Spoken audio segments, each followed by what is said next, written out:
This episode of the Busted Wide Open podcast is brought to you by Blueberry. Blueberry offers the best media hosting, accurate listening stats, and their all-new PowerPress Deluxe sites. A no-setup WordPress website for your podcast with all the necessary links to share your show with the world built right in.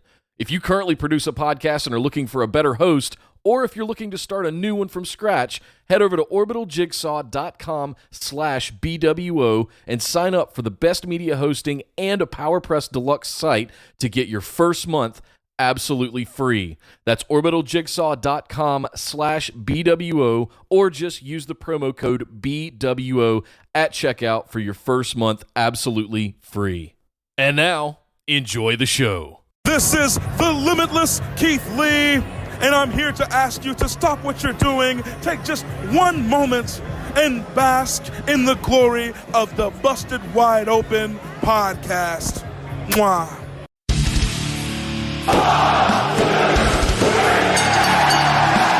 You're listening to the Busted Wide Open podcast, dropping the elbow on the hottest topics in sports entertainment and the world of professional wrestling. With your hosts, Nick Howell and Sir Ian Dangerous. Coming to you from the Orbital Jigsaw Network Arena in sunny Southern California.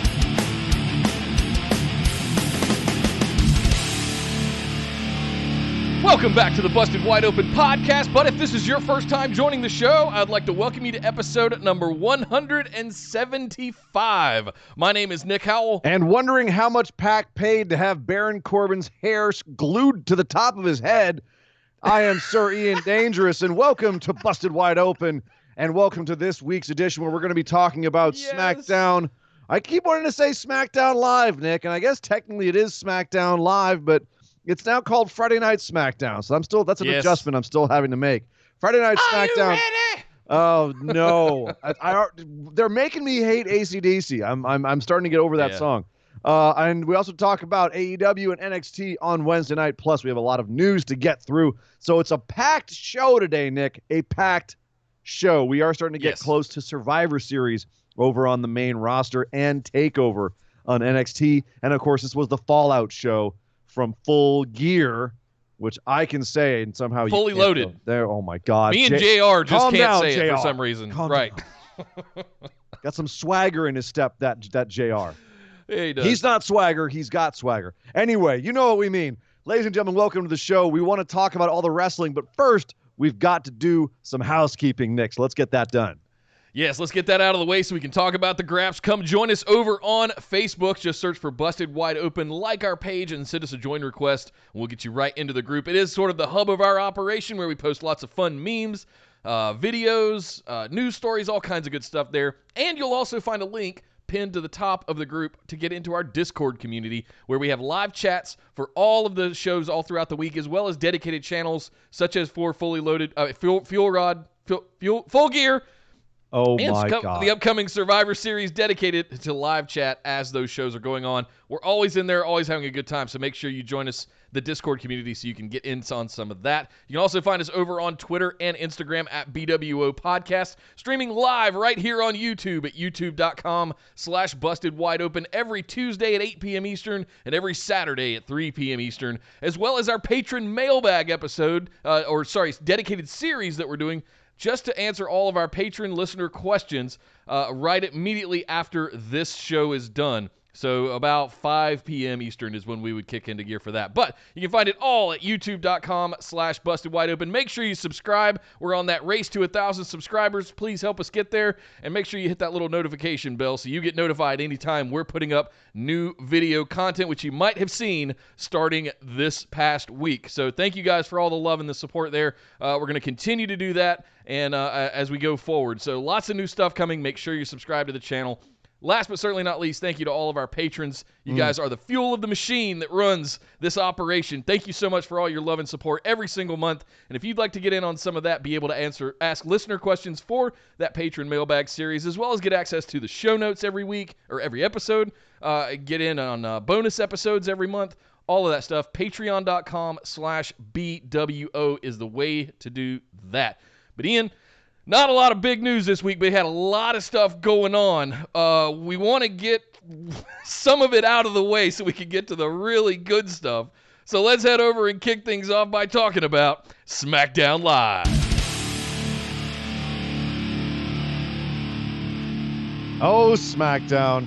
Wait, no, not Smackdown Live. Friday Night Smackdown. Yeah, we'll get this, Nick. We'll get there We'll eventually, get it Mr. Fully Loaded. Yeah. Smackdown had its lowest rating yet since going to Fox, 2.35 with a 0.7 in the 18 to 49, which is it's dropping. It's not what Fox wants to see. But do you think it could possibly be because WWE is doubling down on the Baron Corbin-Roman Reigns feud, and Baron Corbin opened the show again this week with another promo talking about how Roman was not the locker room leader anymore and how he was the true leader of the Survivor Series team.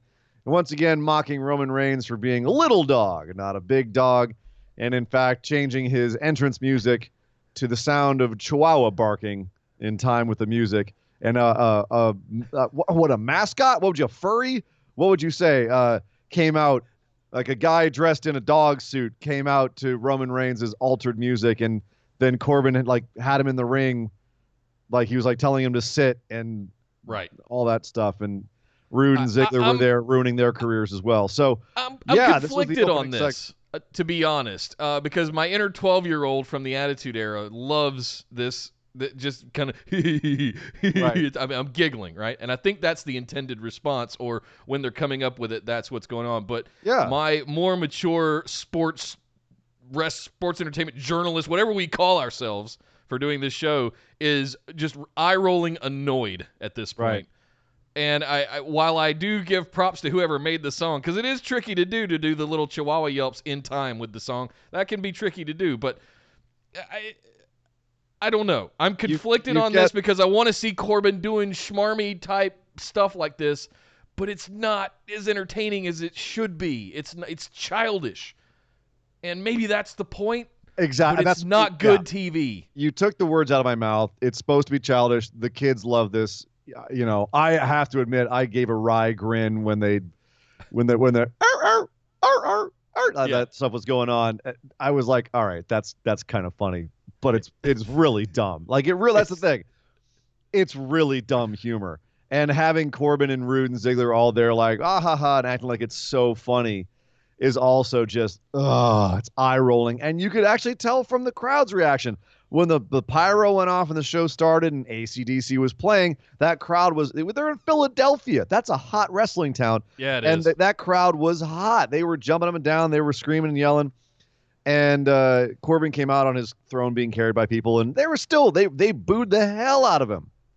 I'm glad they finally gave him that kind of an entrance too, because I want to continue to just turn the screwdriver that is King Corbin into the WWE universe. That amp it up like that. That gets a thumbs up from me. So that's heel work.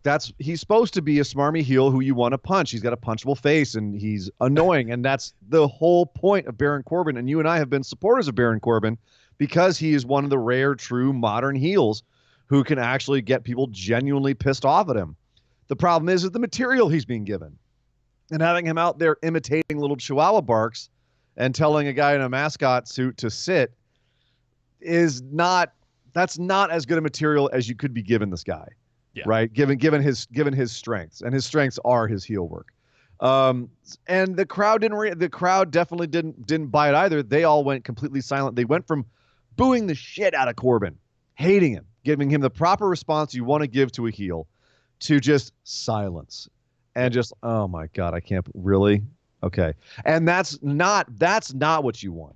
That's not a week out from your 10 days out from one of your big 4 pay-per-views. This is what you're opening your show with. Well, now to be clear, they did actually, in my opinion, they pulled it. They brought it back a bit, and that was they had a match between Ziggler and Rude and Gable and Ali. Excuse me, Mustafa Ali. He officially got his name back finally, and I refuse to call Chad Gable by the name they want to call him. But it was for Gable and Ali's spots on the Survivor Series team. So right off the bat, cool. You have a match with stakes, and good guys versus bad guys, clearly defined lines.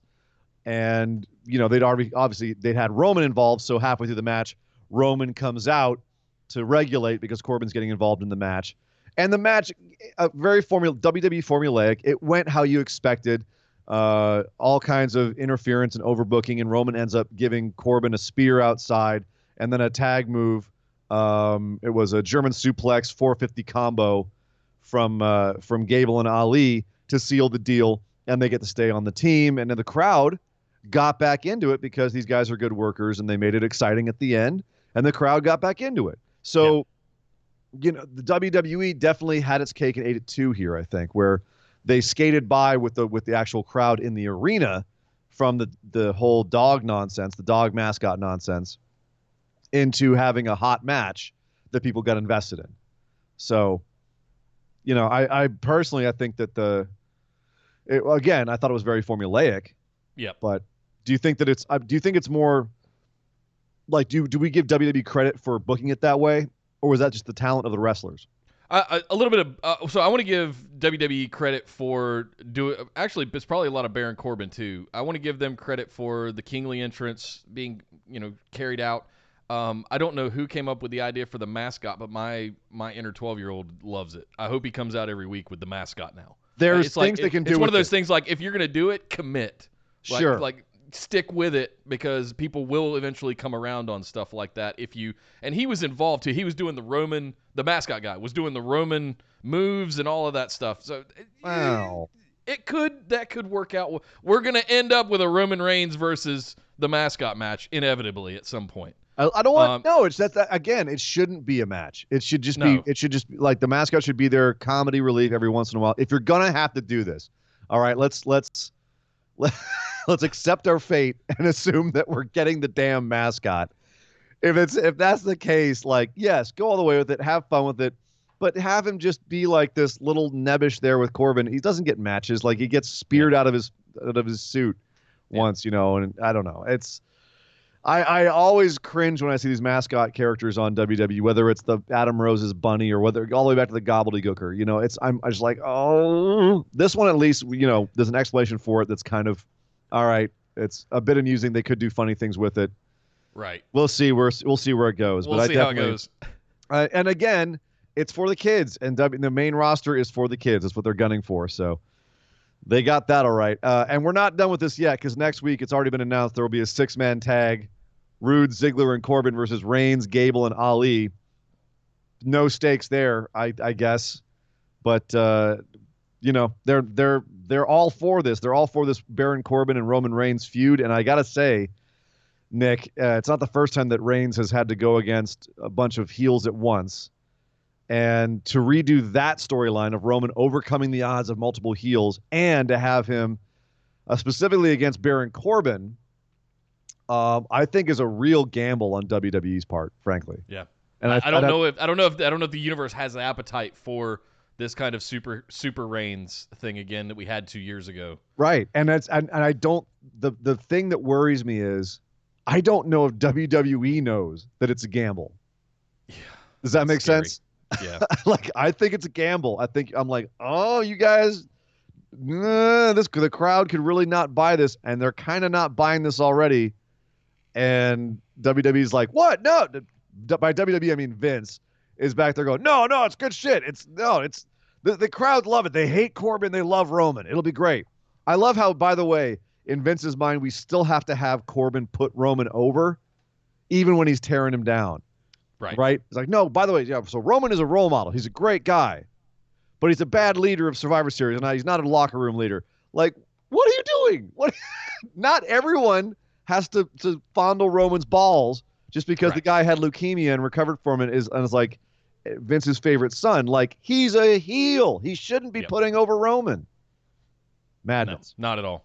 Not at all. I want to see where this goes. My biggest concern is that you're 10 days out from your biggest pay-per-view of the fall. Yeah. In Survivor Series, and you've done all to really build for it. Well, but here's the thing: you or to make us care. But you wanted to have Survivor Series matches where you earned your spot in the team, and they kind of last month, yeah. They kind of retroactively had that here. But it's more of like a showcase of going, see, these are why we picked them. Aren't they awesome? Right. It's like a showcase. It's not a qualifier in a way, right? Right. It It was still no, an guys, arc we're finish. super serial. Like, these guys are the best ones, right? Right. Yeah, see, we put them in a match, yeah. And that's what it's going to be next week with the 6-man tag. Wait, who So- put him in a match? We don't know. They were just in there. Just go with it. Hashtag WW Logic. Speaking of WW Logic, we decided to have a Miz TV segment with Daniel Bryan. And to be fair, Nick, I loved most of this, but there's some nitpicking I got to have with this whole segment. Let's go through all the sequence of events. You and me both. Because there was some of the best stuff on SmackDown was in this whole series of segments, whole storyline, and some of the most head-scratching stuff was also in here. So Daniel Bryan, as we know, has been a bit conflicted of late. Sami Zayn and Nakamura have been trying to get him to join their team, with apparently Cesaro officially as part of their faction now too. Cool. And finally, Sami Zayn said, before you go out to Miz TV, give us your final answer. Do you want to join us, our team of artists? And Daniel Bryan said, last week when I was getting attacked by The Fiend, you ran. And how do I know you have my back? You don't. So no, I can't join you. Why don't you get Braun Strowman instead? And of course, Braun Strowman was standing right there and scared off Sami and Nakamura. But so Daniel Bryan comes out to the ring, officially not going to join Sami and Nakamura, nor does it seem like he's going to feud with them, which is sad because it was originally supposed to be Daniel Bryan was going to beat Nakamura for the IC belt and then be in that triple threat at Survivor Series against Roderick Strong and AJ Styles, which, I mean, Nakamura, it's going to be a nice match, but that would have really been a yummy match with Daniel Bryan in it too. Yeah, it would have. Oh well, but however, I want to temper things here by Daniel coming out. Keep going, because where I got really excited about this was a renewal of something that I've been missing for a couple of years. Okay. Keep going. All right. So Daniel Bryan comes out to the ring for Miz TV, and Miz and he have an interview. And I like the fact that they did not have any problem stating that he and Miz don't like each other. And Miz had no problem going back into his little bit of a heel character here and calling out Daniel Bryan and saying that, you kind of lost it, pal. You're a bit washed up. And Daniel Bryan saying, there's something you don't understand is that, yes, I may be mentally unstable. I may not know who I am right now. I may have, be so mentally unstable I had to kick someone in the nuts to win a world championship. I don't want the yes movement. I don't know where I'm at, but I've still got the heart. I got the passion, right? Yeah. And this whole bit between the two of them, I thought was really engaging. Yeah, it was. It brought back a lot of those tinglies from when we were so hyped about Daniel Bryan and The Miz. Yeah. Going back and forth. Was it a year and a half ago?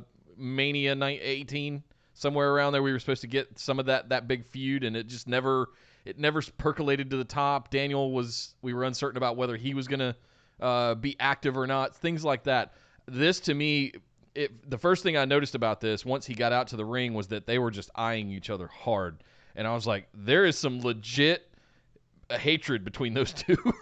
And I want to see these two get at each other. And if this is the intro to Miz flipping back, and we've got Shinsuke and the Intercontinental title involved in this, I can see something manifesting out of this. Where Miz comes back to Shinsuke and gets that title for the last time. Or not the last time, but like the big time. And Daniel gets it off Shinsuke, and then you have Miz and Bryan. But that doesn't seem to be where we're going, because not yet. Yeah, no, not yet. You're looking at your long-term hashtag Nick bookings. I am, yeah. Yeah, the Nick bookings are coming again, and I'm giving you guys hints and teasers. Sin Cara left WWE. He's not being played by Dominic. That means so there's you know. a vacuum that needs to be filled. Oh my God! Let it go. Let it go. Let it go. Let it go. I'm singing Frozen. I wanted you to let it go so much. All right. So this is not the end of this, because earlier in the show we had seen a Firefly Funhouse segment where Bray Wyatt did a little magic trick and turned the red WWE Universal Championship blue. Which... Yeah, so you knew you were going to do this. You had an opportunity to do something completely new and innovative. You had an opportunity to introduce potentially a something unique. No, you just changed it blue. Okay. And the thing with this is if you like, you can't think about it too hard, because it hurts your head if you do. Yeah. Because why Bray Wyatt comes out to red light, right? Red's kind of his thing, but yet he wants to change the title blue. he doesn't care about brands or belts, but yet he changed it to the brand color. That makes absolutely no sense in kayfabe that he would do this. Like, why not make a belt in his own image the way that Daniel Bryan had the hemp belt? But no, we get a blue Universal title, a blue Universal title, if you will. You could have gone full Leatherface and made it out of like skin, you know, or just have the texture. Sure. Oh, you just made my nipples. I know you. I'm tickling you over there with that, but that's what I was thinking. Like when I had heard that they were going to change or hinting at changing the belt, I was like, oh, there's a cool. Oh, remember? Yeah, Daniel Bryan with the hemp belt. That's cool. That's a story. Oh, you could do something really cool with the Phoenix. No, it's just blue. Blue. Right. Somewhere Batista is drooling. Yeah, right. So now the Universal title is blue. Not to be completely negative, it looks way better than the red belt. It does. It still looks like a Fisher-Price toy. It still looks like a toy, and I thought it was great because we had another Firefly Funhouse segment in the Daniel Bryan Miz TV segment. No surprise. They're talking about how the Fiend attacked him. Daniel Bryan saying how the Fiend truly understands him. He's one of the guys that can. And all of a sudden, the Firefly Funhouse pops up, and Bray Wyatt's up on the screen. He gets a toy box and rummages through the toy box, pulling out like everything from a bicycle horn to a hacksaw. And then the last thing he pulls out is this toy-like Universal belt. I thought that was a really nice ding-ding wink. But then this is where the segment started falling apart for me. Because Bray starts saying, hey, do you remember what you did? That's why the Fiend is coming for you. And, I didn't. I thought I was hoping he was going to tell me, or we were going to get a video recap. But what is he referring to there? I think he's referring to Daniel Bryan betraying the Wyatt family because he's been targeting people that have messed with the Wyatt family. Oh, that's meta. I love that. See, it would have really helped there if they had shown some kind of video, 60-second package. You want more video packages? No, this is so much better just having it be like having us wonder, like, okay. Oh, what is that's fair? It makes us go back and look for it. Because sure. How much more excited were you right now when I said, remember when Daniel Bryan betrayed the Wyatt family, and you went, oh yeah, that's what he was referring to, as opposed to this is the story. Remember this, and remember when Roman was killed by Rowan, like, right? Sometimes the video packages get out of hand. This is better. This is better. To have these subtle little ping, it might be that, it might just be that the Fiend is crazy. Yeah. We don't know.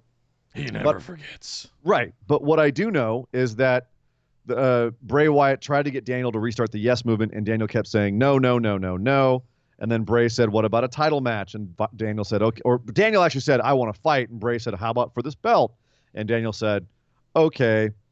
And then the segment, well, the Firefly Funhouse, Bray just started screaming, yes, yes, yes, on the screen. It was creepy. And then he just kind of stopped, and Daniel Bryan turned away from the camera, and you could audibly hear him go, are we finished? And then Miz gave a speech saying, oh, that's well, we get Daniel Bryan for Bray Wyatt for the Universal Championship and Survivor Series, everybody. Yay! And then the music hits, and Daniel Bryan stalks up the ramp to end the show very awkwardly. So I wonder what the botch was there. But so Nick, I actually thought Daniel was going to attack Miz there to close out the show. But I think that would have been a nice touch, a nice little button on the end of it to so sure, have Daniel Bryan go in for a title match, but he's also got Miz in his sights. Yeah, and just keep those running in parallel. I think that could have been really strong to go out on. Well, you're touching on something. Is what was the point of having Miz in this segment? Bingo.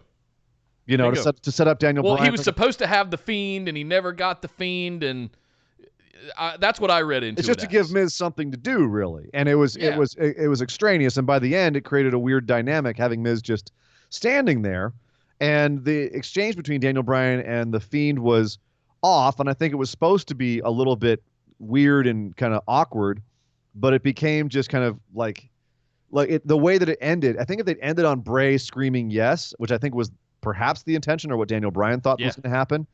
That would have been weird and unsettling, and I think that would have been appropriate, but then they just kind of bungled the ending. So I think that's probably why it left a bad taste in my mouth. But I will say this, the way that they're defining Daniel Bryan right now and the weird like layers and the history that's happening between him and the Fiend and him and Miz is the most interesting thing happening on this show by far and away.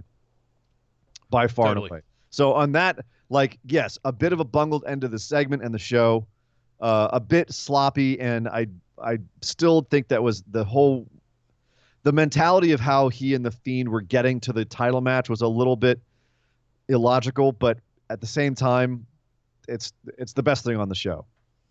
So yeah, it doesn't make a lot of sense. Like I get that Daniel Bryan, they had to have him in some kind of feud with him because the Fiend attacked Daniel Bryan. Why? We'll never know.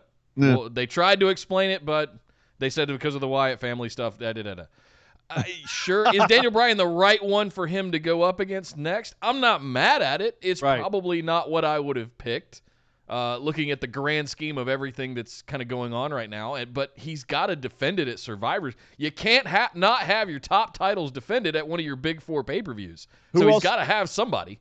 And honestly, this is the kind of person that he should have been doing this against in the first place, just without the belt. It should have been all psychological stuff. You don't need the belt for this. Yes. But I don't know who else you'd have the belt on SmackDown right now. So no. I don't know. They got things to fix. And thanks, Brock. Something I thought that they were going to fix was the Revival, who last week got beaten by the New Day to no longer be in the triple threat at Survivor Series. And we had a rematch because there was a no rematch decree back in December of last year. Remember that? No more rematches, no more automatic rematches. But yet here we are again. An automatic it wasn't automatic. The Revival challenged the New Day to a rematch, quote unquote, and the New Day being fighting champions and having no other tag team to challenge them. Bailey's on Raw. Rematches are happening again. Cats and dogs living together. Mass hysteria. Mass hysteria. So we had this match go down, and I have to say I like the fact that, first of all, it was a sick match. This was actually, I think, better than the match they had last week when the New Day won. Some really great false finishes, some great tag team work. But there was no finish because Undisputed Era came out and just started beating up everybody. And that was the end of the match. And they got chased off by all the undercard guys. So, yeah. Catering, did this kind of hurt more because you're like, oh, it was such a good match. And I want to see more of this. I wanted to see this end. And then did this hurt that Undisputed Era stole the end here? And that Revival had the opportunity to get their titles back stolen from them. I know that you have your predilections here.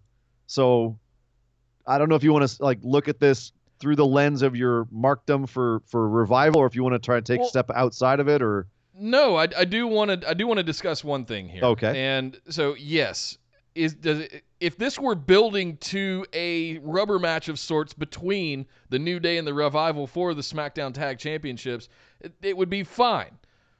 Undisputed Era coming out a week before Survivor Series, it's fine. But you're gonna empty the lot. I mean, catering. You're gonna empty catering to bring out why not bring out the people that are gonna be in the Survivor Series match instead of catering? Make it look legit. Make us care, and all of it. So I don't care about the tag team feud, and I don't care because we're not going to get that match at Survivor Series because we're getting the 3 tag champions fighting each other. So why are we doing this? And you're going to have Undisputed Era come out, arguably your top guys in NXT, and you're going to send out catering to run them off? Not your top guys? This is where I start to just go, dude, but you could have picked 5 other dudes. It's SmackDown defending itself against these NXT invaders. Where's Team SmackDown? Where's Team Raw is my question. Raw and SmackDown have not invaded each other. Why is NXT the only one taking action? Exactly. And I think I said this in the Discord when we were watching it last night. There would have been a perfect moment had Team SmackDown from catering run out and run off Undisputed Era, and then Team Raw walks out to the ramp. Yeah. And all of them are out there. That would have gotten a pop. But no.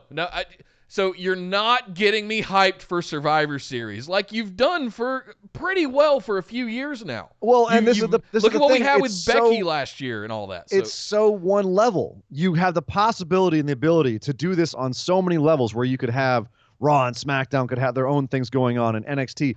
And the only feud they're doing that with is the women's feud. The top women's feud is frankly the best booked in terms of all the 3 different women attacking each other in different ways, right? That's the only one they're doing that with. And not the Survivor. None of the Survivor Series matches they're creating multiple levels to. It's only the top women's match, and that's too bad because you could have so much fun with this time of year. You got 3 brands and they're all at each other's throats.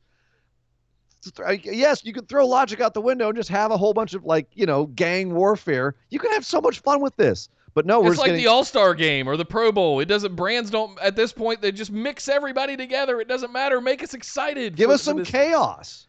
Yeah. You have the ability.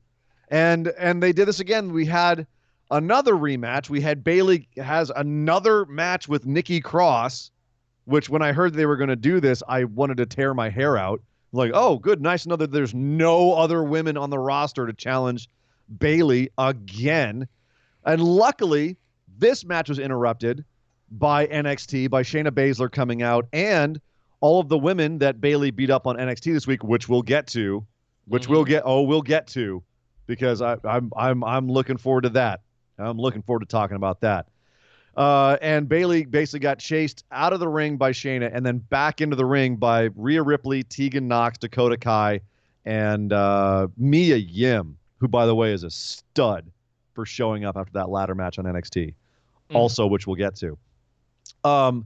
So then we had an NXT invasion, and Shayna and Bayley fight off into the crowd, and it's just the 4 women left with 4 women from the SmackDown roster who come down to defend SmackDown, which was, let's see if I can remember, Dana Brooke. Sasha Banks stuck around. She was out with Bayley. And then you had Carmella and Nikki Cross who stuck around from the match as well. So you had a 4-on-4 match, and then you had the 4 women from SmackDown. You had Nikki pin Dakota Kai, and the SmackDown women defend their turf, and the NXT gets run off like a bunch of goons. So I thought this was okay. This is what I would have expected on TV. Like we talked about this, like when this match was getting set up and happening, we were talking about who's going to win here, who's going to win at Survivor Series, and I think I said SmackDown's going to win on their brand, on their turf, like you just said. But I still think Team Raw is going to win. I'm not making my picks yet, for that's next week. But I think Team Raw is ultimately going to come out on top of this. It'll be interesting to see what they do on the go-home shows to make that impression, because I just haven't been built for any of this stuff. Here's my problem. NXT is the least known brand of these 3 to a casual audience, right? Yep. So if you're trying to make the casual audience excited for your match, you need to make your invaders a threat. And this is a mistake that goes all the way back to the goddamn invasion angle, and they still haven't learned the lesson.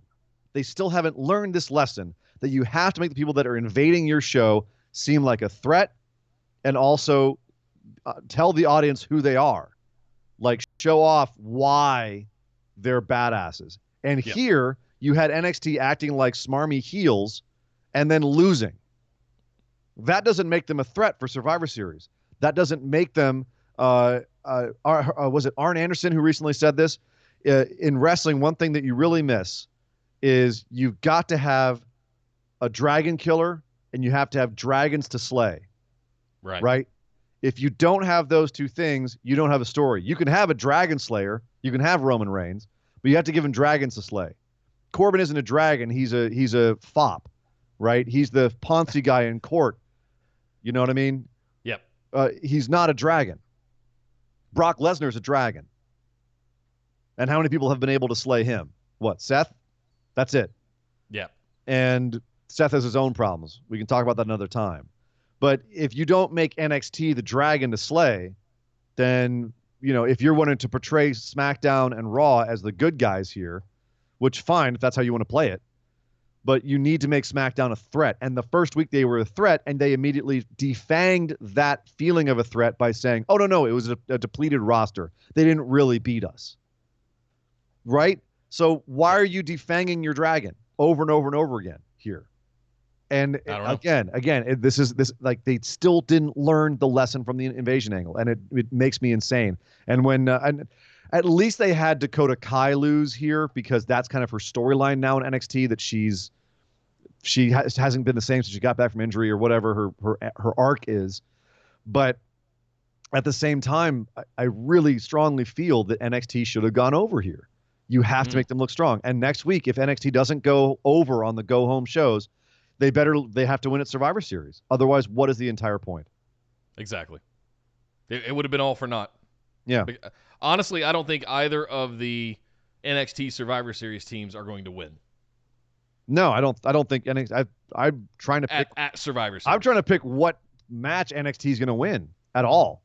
Yeah, they have to win something. They're the brand that you have going head to head with a competitor. You have to make them look engaging to your mainstream audience. This is supposed to be an advertisement for NXT on your main show.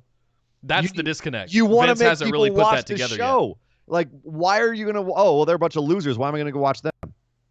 They're a bunch of heels and losers. Why am I going to want to watch NXT? It's the best 2 hours in wrestling in the world right now. That's why you want them to go watch. Why? But they don't know that. If I was a kid and I was watching these NXT people come in there, I might look at a couple of them and be like, that guy looks cool. That girl looks cool. But she's a heel. She's acting like a dick, and she loses. Right? What? Why? Okay, well, I'm fine here watching Raw and SmackDown. I don't need to go watch NXT. Yeah, you're supposed to be driving people to NXT. That is literally the point of having NXT involved in Survivor Series, is to try and get NXT over.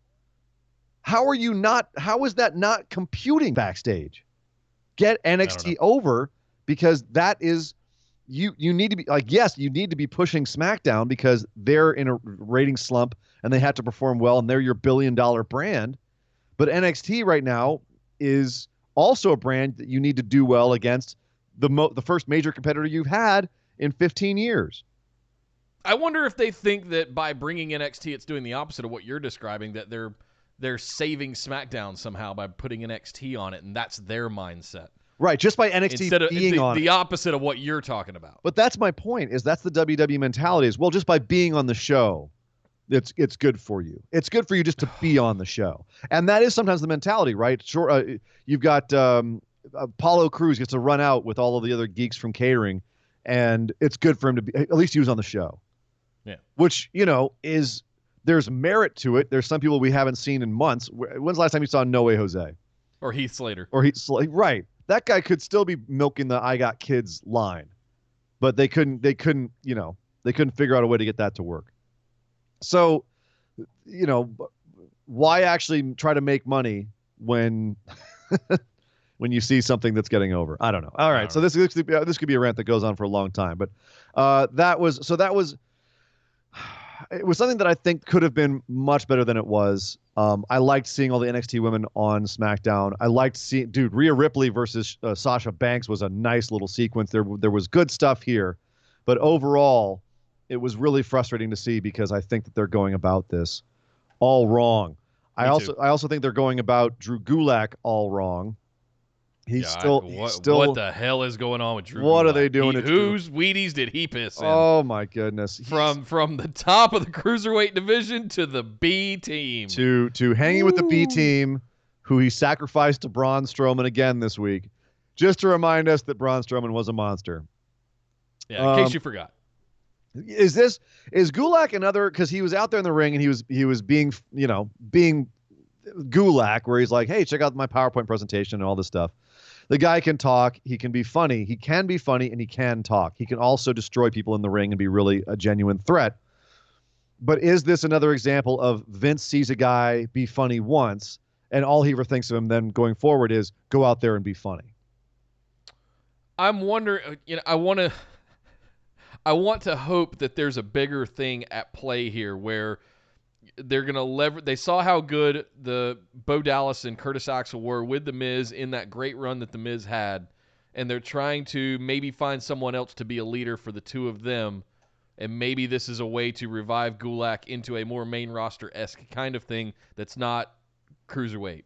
I hadn't even put together the whole Miz Taraj thing, and that actually makes me so much more depressed, Nick. But I want to hope that there's... Put that aside for a second. I want to hope that there's a plan for Drew Gulak because he is everything you just rattled off. He's extremely talented in all aspects, of a prototypical sports entertainer. Unless you ask Cody. Don't ask Cody. Fine. But I have much love for Gulak. We have for a long time on this show, and I think the immediate invitation is that, he got put with the B team. But I'm looking at it going, yeah, but hang on. This could actually work out. So with Survivor Series looming, I don't want to nix it right away. But I hold on for this. This could work into something. Nick is over here being hashtag skeptically optimistic. Yeah. Yeah. Yep. Exactly. Skeptically. But it was this whole segment was awful. It was just to make, hey, remember Braun? Yeah, he's a monster. Remember Braun? Just he's in a case monster. You forgot. He's going to murder the B team, and Drew Gulak's going to slowly back away with fear in his eyes. Like he did 3 weeks ago or whatever. Yeah. You know. And then finally on SmackDown, Heavy Machinery squashed Kevin Tibbs and Kip Stevens because we needed a nice little squash match and to see the Caterpillar one more time. So did you notice the little dig at, I don't know if it was an intentional dig at AEW, but somebody said, do you know anybody that's strong or able to wrestle named Kip? And I immediately went, Kip Sabian? I don't know if that was an intentional dig at AEW, what's going on over there, but I don't know. AEW is too busy using Kip Sabian to have digs at Joey Janela. Right. So because Kip's now dating his ex-girlfriend and they're part of an angle now. And they put it right in the middle of the Janela match. Janela, by the way, I didn't call that out at Full Gear. They had the Janela match. Janela gets just beaten to hell.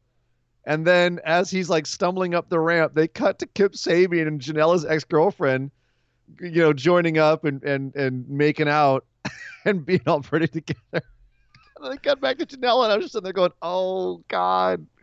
Oh, it's so awkward. Well, Nick, if we're talking about AEW, let's actually continue with that and head on over and talk about AEW.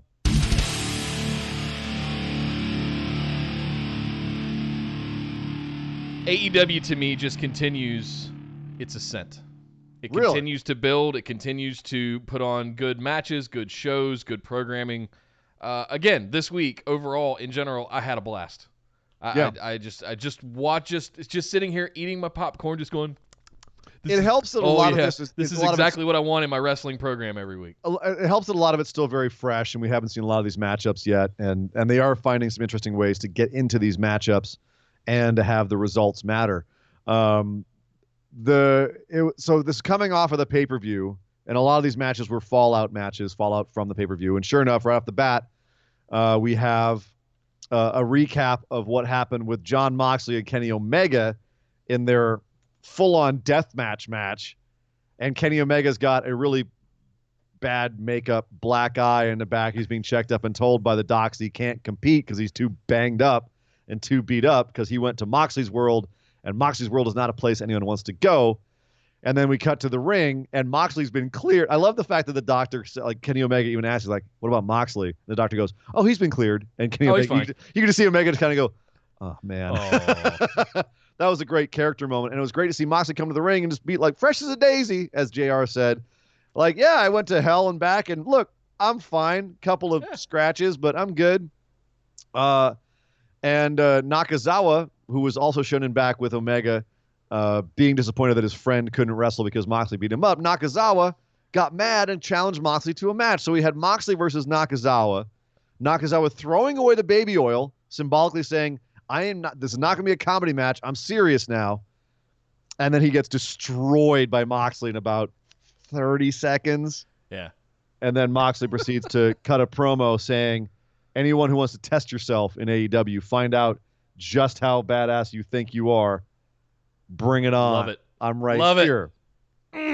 So let's start with Omega. Was that I think it was a good idea and just so-so execution. Like the eye looked terrible. The eye looked like he put on his makeup wrong. I didn't, I think you're being nitpicky there. It's fine.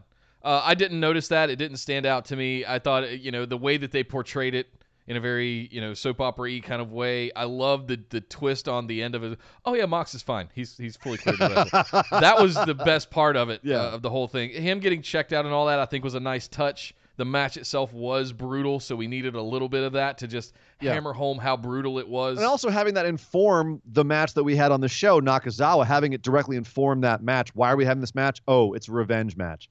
Yeah. So, that was good stuff. I'm going to go out and fight for my good buddy Kenny Omega, from Nakazawa. I love that. But, like you said, Nakazawa got murdered. Straight murdered. Yeah.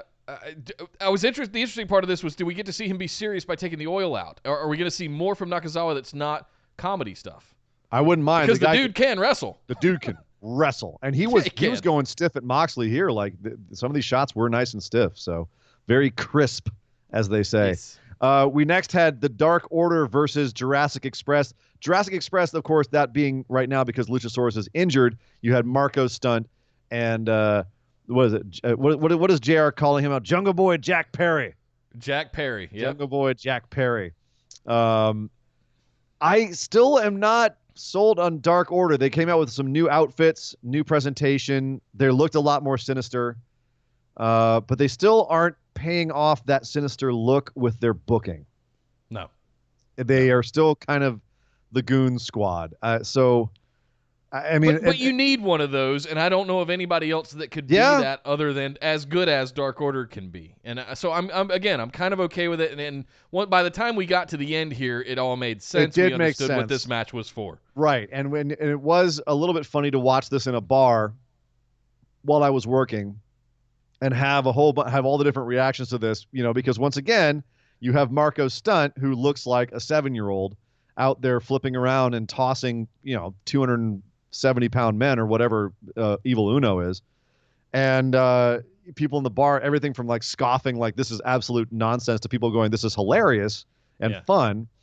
But by the end of, Dark Order, of course, starts beating up Marco and Jungle Boy. And who should come out for the save but Luchasaurus, who's back from injury about a month early. And basically just wades through all of the minions, all of the Dark Order's minions, including he gives them like a roundhouse kick to 3 guys at once. That was beautiful. Just plants a bunch of dudes and then proceeds to go through Evil Uno to both of the main guys themselves. So, and to a huge ovation, Luchasaurus is back and he's one of the most over guys in AEW. So, I pop. I gotta say, like, this is if AEW is being reactive in its booking of these people that are getting over, because I think Luchasaurus is an example of a guy who got over by surprise. Like people thought people liked him, but ever since he got that enormous pop in the first Battle Royale he was in, they've been booking him like a star. They're turning into they're saying, hey, here's a guy who's over. Let's push him. Let's have him do stuff that keeps him over, which is a nice, refreshing change from what we're used to, where, no, we have an idea of what this guy is. We're not letting him be what the audience wants him to be. Yeah. So I got to say, good stuff. It's refreshing. It's refreshing to have us be like, we like this guy, and have the powers that be go, oh, you guys like this guy? Well, let's give you more of this guy, and let's make this guy look cool. There was one thing that was... Totally. There was one thing that we glossed over that I want to go back to, which was this idea that they could put a minion mask on Marco Stunt and even Jungle Boy.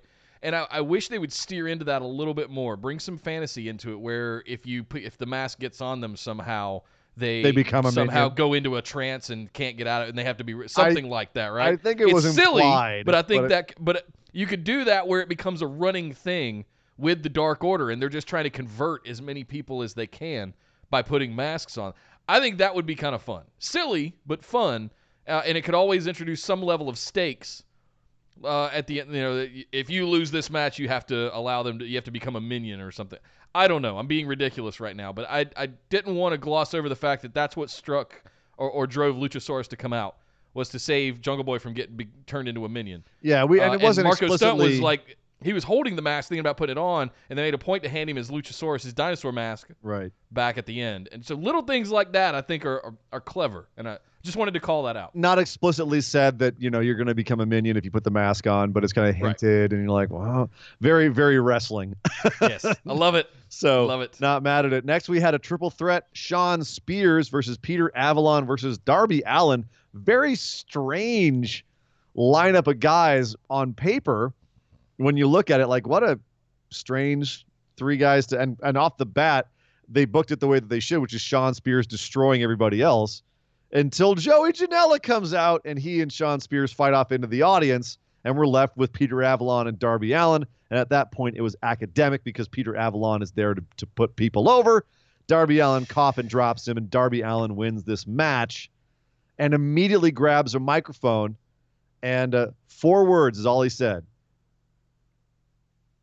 John Moxley, I'm in. or something like that. I forget exactly what he said. I accept. That's what it was. Yep. John Moxley, I accept, and skates off the ramp, throws the skateboard.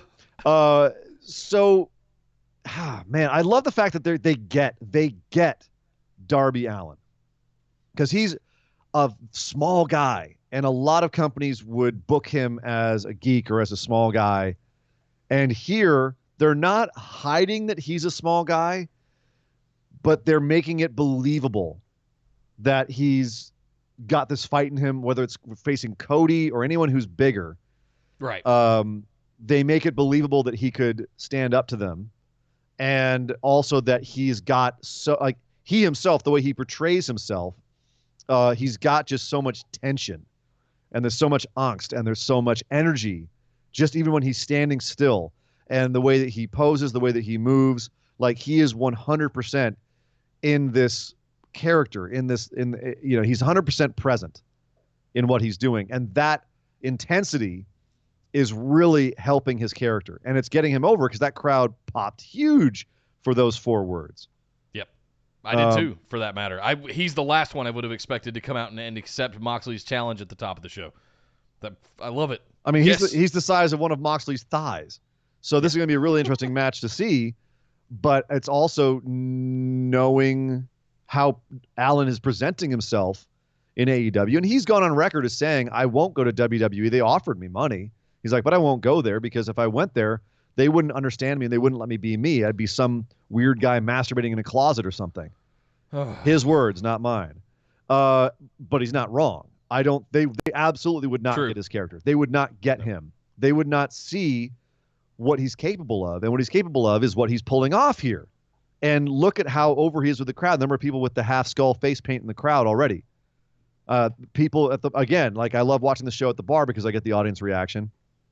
And the younger kids, absolutely, the younger people in the bar really love them some Darby Allin. Like, they see him and they're like, that's our dude.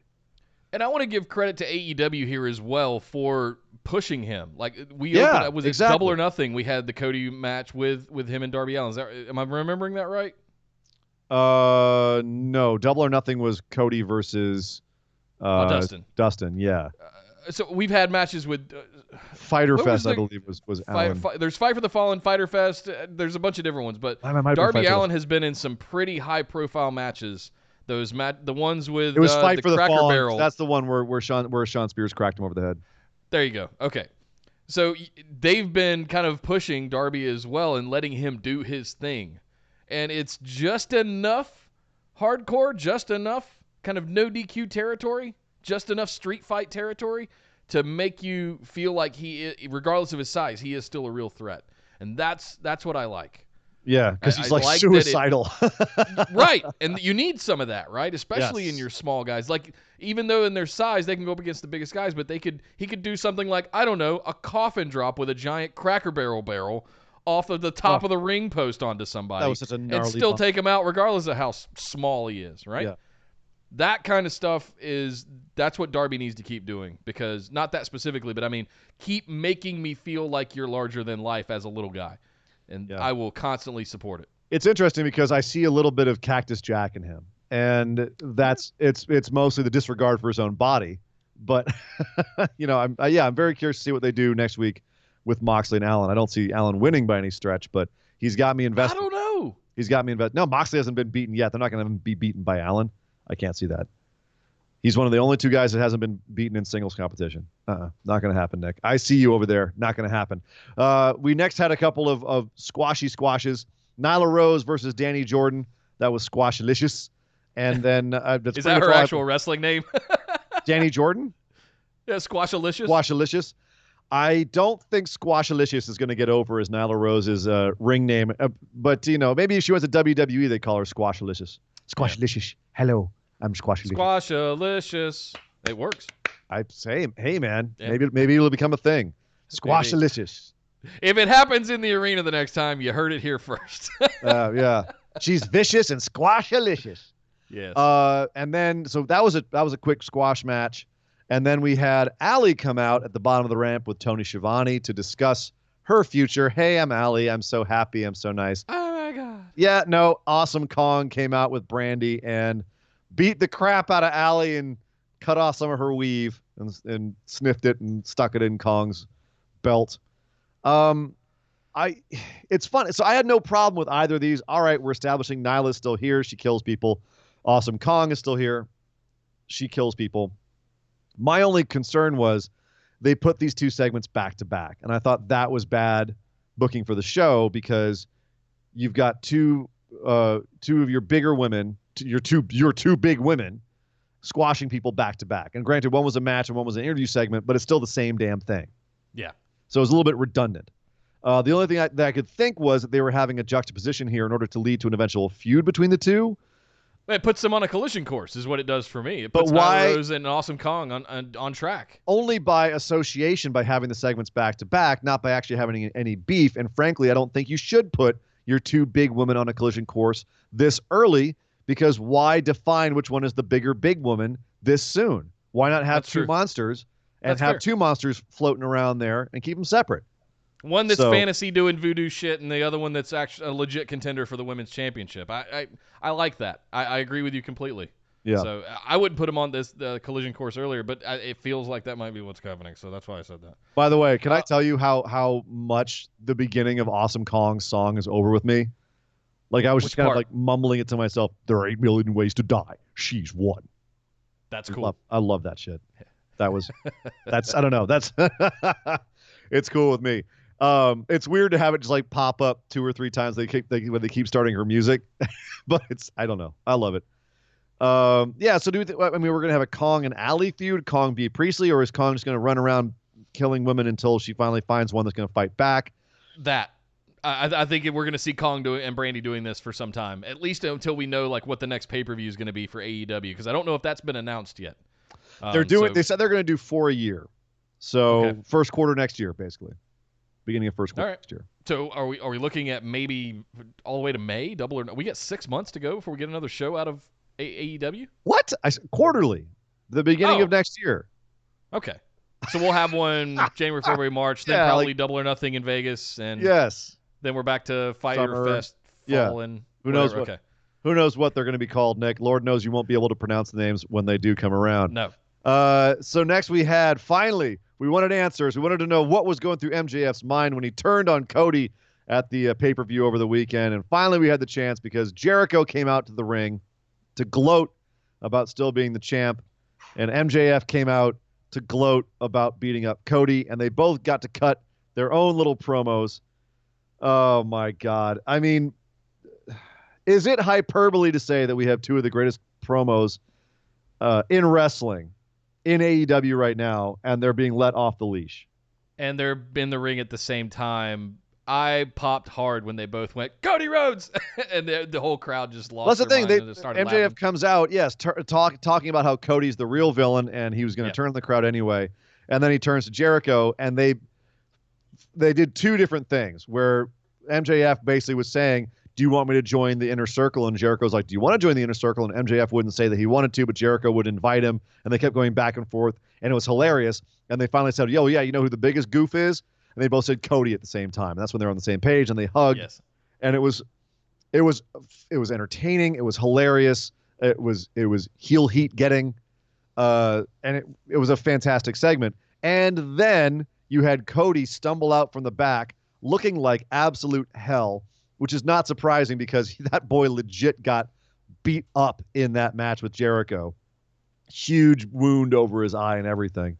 Kicked in the jollies, just all kinds of stuff. Oh, he took everything he could in that match. Beaten with a strap, and he stumbles down to the ring. Guys try to stop him, and he runs past them, runs to the ring, and proceeds to try to lay waste to both MJF and Jericho, but gets intercepted by a gigantic goon-looking son of a bitch who we know as Wardlow, who is also... Who? Wardlow. They've been doing... For those that don't know, who is Wardlow? Packages. He's actually an indie dude I know next to nothing about. I know he's done some work over in Britain. But, I've seen his workout videos. Like, the guy he's decent on the mic. He's got... some pretty good skills from what I've seen. I've never seen him work a match, but the moves I've seen him do in his workout are pretty crisp looking. He's got some power moves. He's a big boy.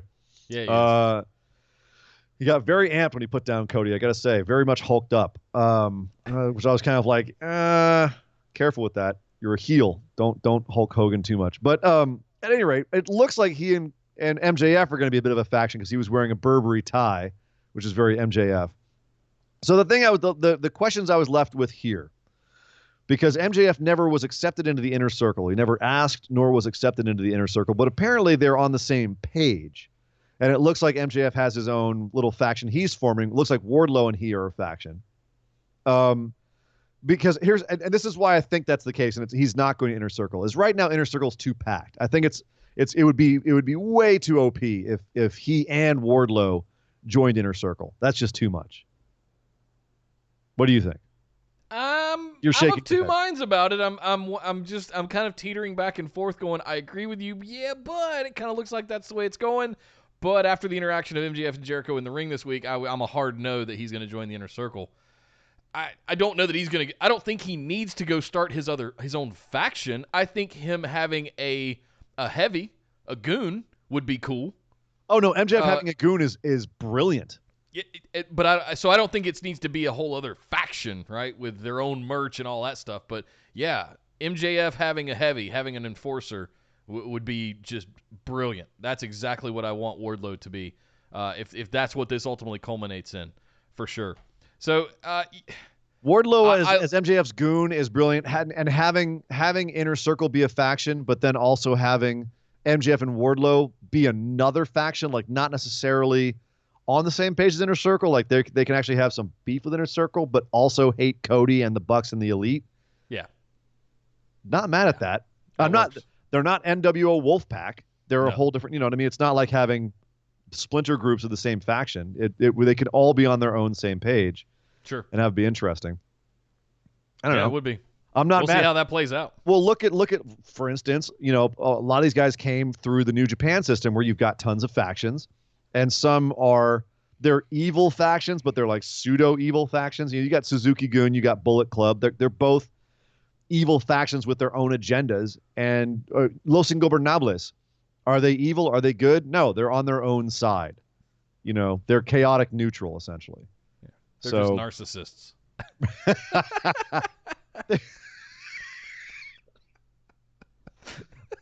I don't know. I don't know if you can be narcissistic with that kind of beard that Sonata has. Anyway, so this was all very good stuff.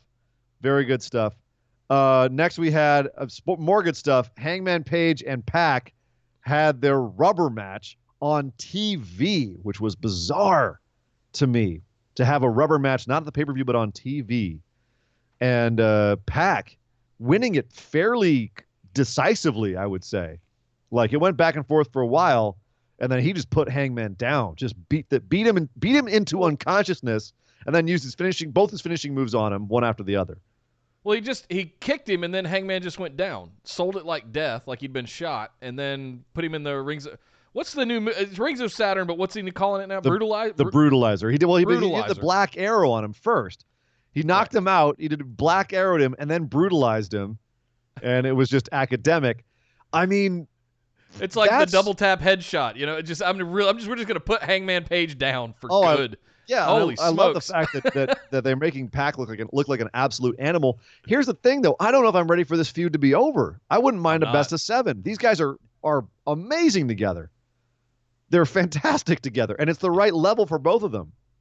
I love, because they're the second and third ranked guy in the company right now. I love to see 2 and 3 keep changing place and having them just have that constant feud. I love it. Well, as we heard last week, there is rumors circling that this month we're going to get an additional title introduced into AEW. So I would not be surprised if they do keep this going and those two end up being your first feud for whatever that new title ends up being. We said earlier this week, we don't want to call it the mid-card title, but whatever it ends up being, the 24/7/11 European TV title, whatever. Who cares what it is? Have another title for these two to fight over and introduce some stakes to this feud. Remember how Cody used to have the ring back in Ring of Honor? They're having a Battle Royale match next week for an AEW ring, and I'm wondering if that's what they're going for instead of a belt. But I'm curious. I haven't heard enough about it to really be able to be of a mind about it. Yep. But yeah, I mean, this was the first feud that AEW had, was Hangman versus Pac. This is the first feud they knew they were going to have. At their first press conference, these two started their feud. So to have this be a central feud of the first year of AEW, I think would be, I think it's worthy. So we also had we then came back from this match to a massive Young Bucks and Proud and Powerful match, brawl. Excuse me, not a match. It was a brawl backstage. And I mean, you had people going through tables. You had people getting thrown through bathroom doors, where Orange Cassidy was just randomly standing in a bathroom and they just kind of quietly closed the door behind them. Like, okay, we're going to leave. So subtle and brilliant. Leave him why in is he in a bathroom by himself, just standing there against the wall? I don't know if subtle is the word point. I would use. I don't know if I would call it subtle, but I would definitely say that it's nice. It's nice, just background stuff. It wasn't WWE on the nose where he's got his pants around his ankles and he's taking a huge jump or something. He's just Orange Cassidy, stood there leaned up against a wall just because he's Orange Cassidy with his sunglasses on. It's just perfect. And then they just close the door like, subtle. Sorry to bother you, Mr. Cassidy. Sorry to say, right. I love that you're like, oh yeah, compared to WWE, it's subtle. That's like saying it's subtle compared to a punch in the face.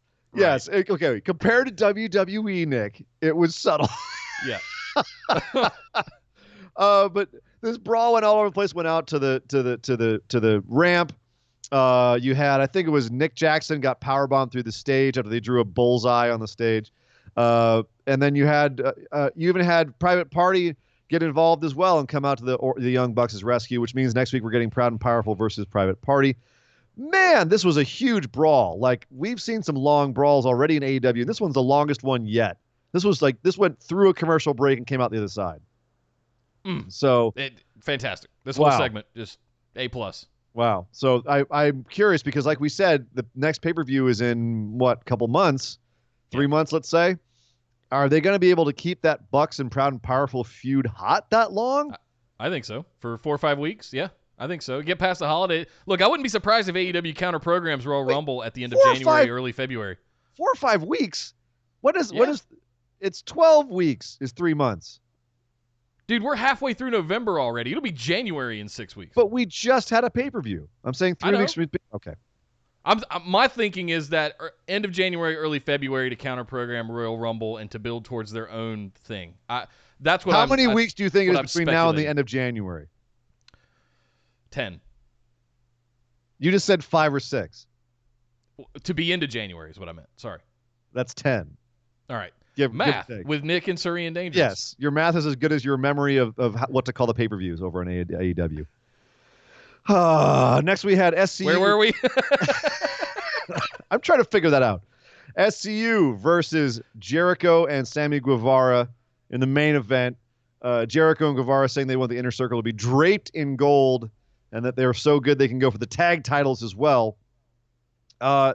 This was a fun match, but what was crazy, Nick, was that at the end of the match, it came down to, of course, you had interference from outside. Jake Hager was out there outside of the ring. He got kicked out of the side of the ring. Sammy Guevara and I almost called him Kasabian. Kazarian. They start scuffling outside the ring. It ends up just Scorpio Sky alone with Jericho in the ring. And Jericho's pretty much taking it to Scorpio until Scorpio gets him in a small package and wins. Scorpio Sky is the first man to pin Chris Jericho in AEW. I want to take a moment for that because I did too. I'm glad you did because I do too, and that's for a number of reasons. Has implications ongoing. I was curious why they're putting Chris Jericho in a tag match, and there's a little bit of influence I feel coming from New Japan. This is how they build feuds, right? That's where I see. So are we going to have SCU, since it is a 3-man faction, can we have SCU be the tag champions?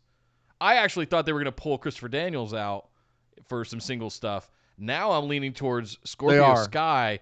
After the Christopher Daniels injury, Scorpio Sky came out hot, and I feel like they've pivoted a little bit to Scorpio. But they've already said they're not going to invoke the let's call it the New Day rule now. I know it's the Freebird rule. The Freebird rule. Yeah. but they're not going to invoke that where you can have any two from a faction. It's going to be Kazarian and Sky defending the belts. Okay. Okay. But that being said, we also know that Daniels is probably going to be going after Pentagon because that's the guy who injured him. But they're also making it clear that if you're in a tag team, it doesn't mean you can't go do single stuff as well.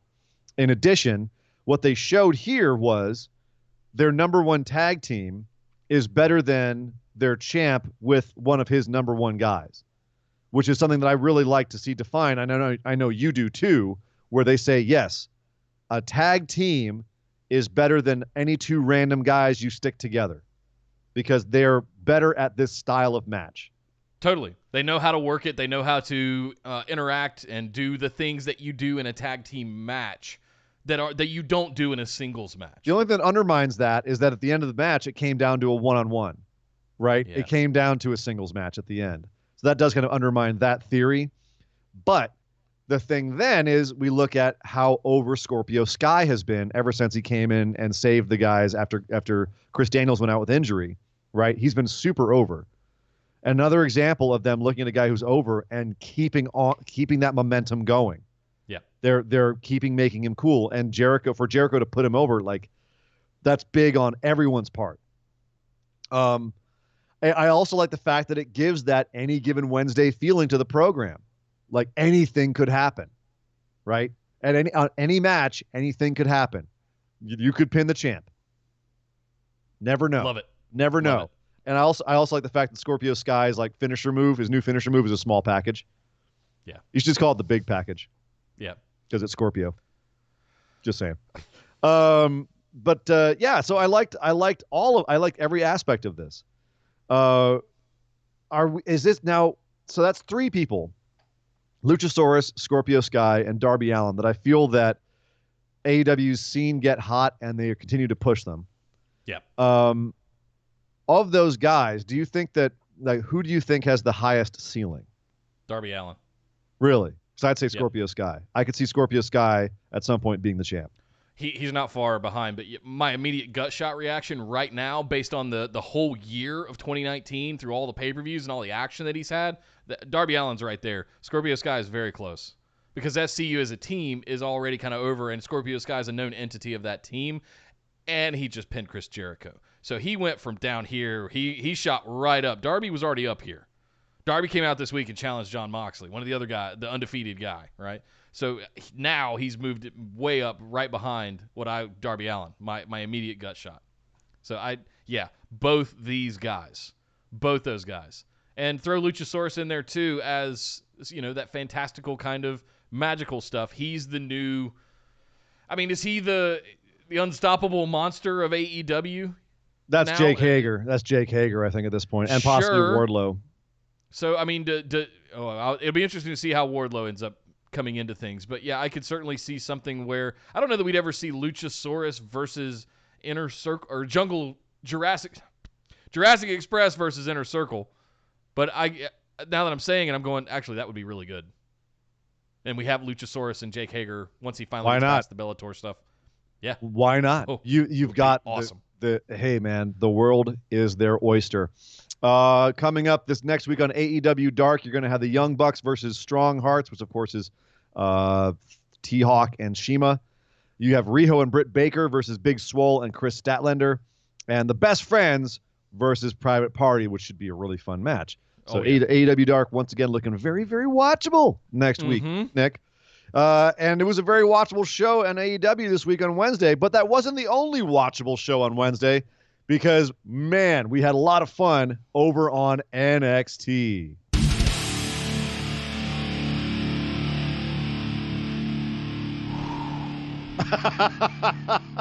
If you have not watched NXT yet from this week, hit pause, go watch NXT. It was one of the better shows that I remember seeing on NXT in quite some time. Yeah, or just stick around and let us. Yeah, it wasn't without its faults. Yeah.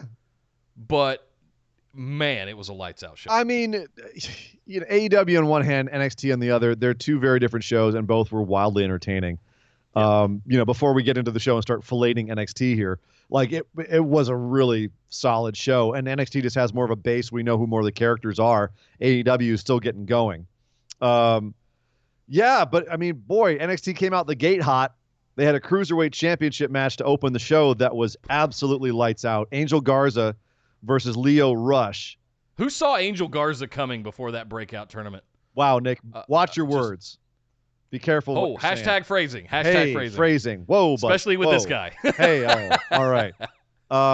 Lio Rush's family didn't because, man, in the middle of this match, Angel Garza jumped out in the audience right in front of Leo's kids and wife and ripped off his pants. Oh, I told you.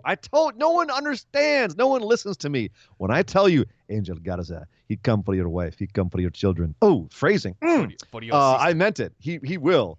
He's not messing around, man. He's got enough for everybody, if you know what I'm saying. But that being said, let's bring this up above the belt line, Nick, and talk about the fact that, my God, both these guys can wrestle like gangbusters. Holy crap. Both these guys, I hope this continues. I hope we end up give Angel another chance at that title. Please make it a big deal. Please, can we pull the curtain, or can we have this as dare I ask that? Please, can we have this on the pre-show for Survivor Series? Oh no! Again, why would you do that to them? This is because at least they'll have it. I doubt it'll make the main card, but at least have it. But part of the joy of this match was having the crowd interaction, and having that crowd just be so hot for this match. Whereas, the main roster crowd would be like, who are these guys? We don't care. Yeah, you're right. There might be a little blip of excitement when Garza rips off his pants and they're like, oh my God, it's even bigger than Finn's. But that probably wouldn't last too long. So much better to have it here on NXT. This crowd was super hot for it. Bunch of just absolutely so fast paced, this match. And I like the fact that at the end, even though Garza came really close to beating Lio, and even though Lio pinned Garza had his foot in the ropes and the ref didn't see it.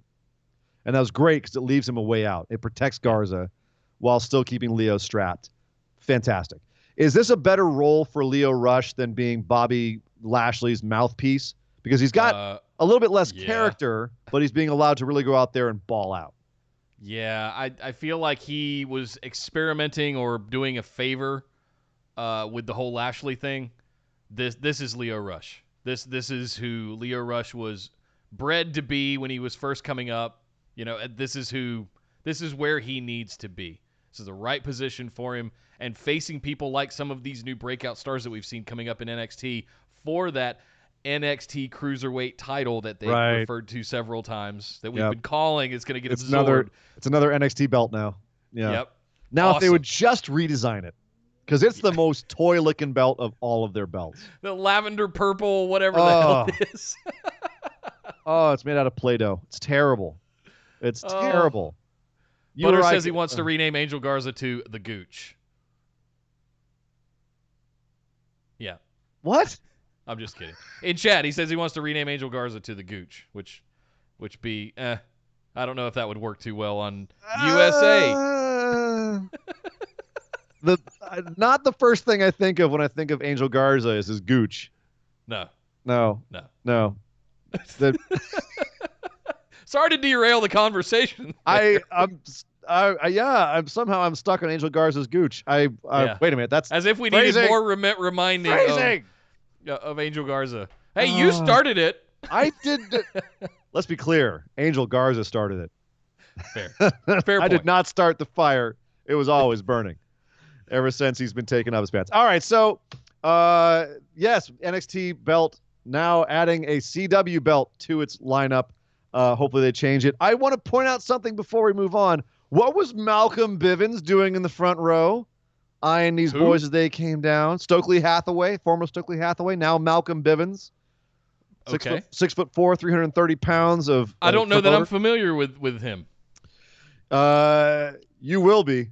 He's one of the greatest managers working out there right now. So if y'all saw, you know what I'm talking about. If you didn't, you will know.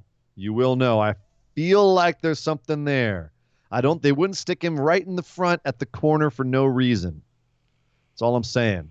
There's something there. They're building. I'm looking something. forward to Nate tearing me down in the Facebook discussion group about not knowing who Malcolm Bivens is. So, yes. Have at it. Prepare for your execution, sir. Yes. We next had Xia Li versus Aaliyah, and this was a point of contention in our Facebook discussion group because this was Aaliyah basically being chased around the ring by Xia for most of the match, except for a couple of moments after distractions, and Xia just beating the crap out of her, ending with a huge roundhouse kick to Aaliyah's face that left her bloody. And they even tweeted out afterwards, she and Vanessa Bourne tweeted out that Xia Li was sloppy. She was the sloppiest person in the locker room. Look what she did to poor Aaliyah's face, blood covering her face and mouth. That being said, I took another look at this, and I think it was a work. Yeah, it looks smeared and thin and flat, like it didn't. Like I've had so many bloody noses in my life for various reasons, and that's not what a bloody nose looks like. Yeah, and I have to say, not only that, but I went back in slow-mo and looked at the kick itself. Aaliyah turns her face totally to the side and gets her hands up. Like it looked like it was actually a perfect worked kick, where Aaliyah had her face turned, she was protected, and went down and immediately clutched her face. They had a trainer in that ring with gloves on and a towel. So quick. Like we had another bloody spot later in the show, and legit. They didn't treat it anywhere near the same way, right? This one they kept the camera on Aaliyah for most of it. You could see her, and she never brought her nose really out of the towel. There was a little bloody patch in the towel where where he had it nicely covered up beforehand. I don't know. I think it was a work. The fact that it's working so many people means that it was a really good work. And frankly, if it was a shoot, then I'm just jaded from years of being worked. But I really strongly feel like it was a work here. And I feel like this was the worst part of the show.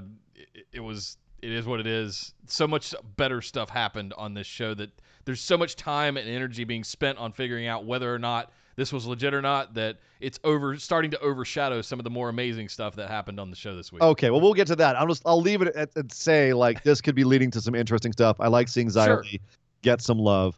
But let's move on and talk about some of the fun stuff, Nick, like you mentioned. Finn Balor. Finn Balor comes out to the ring and says, "What happened to my NXT?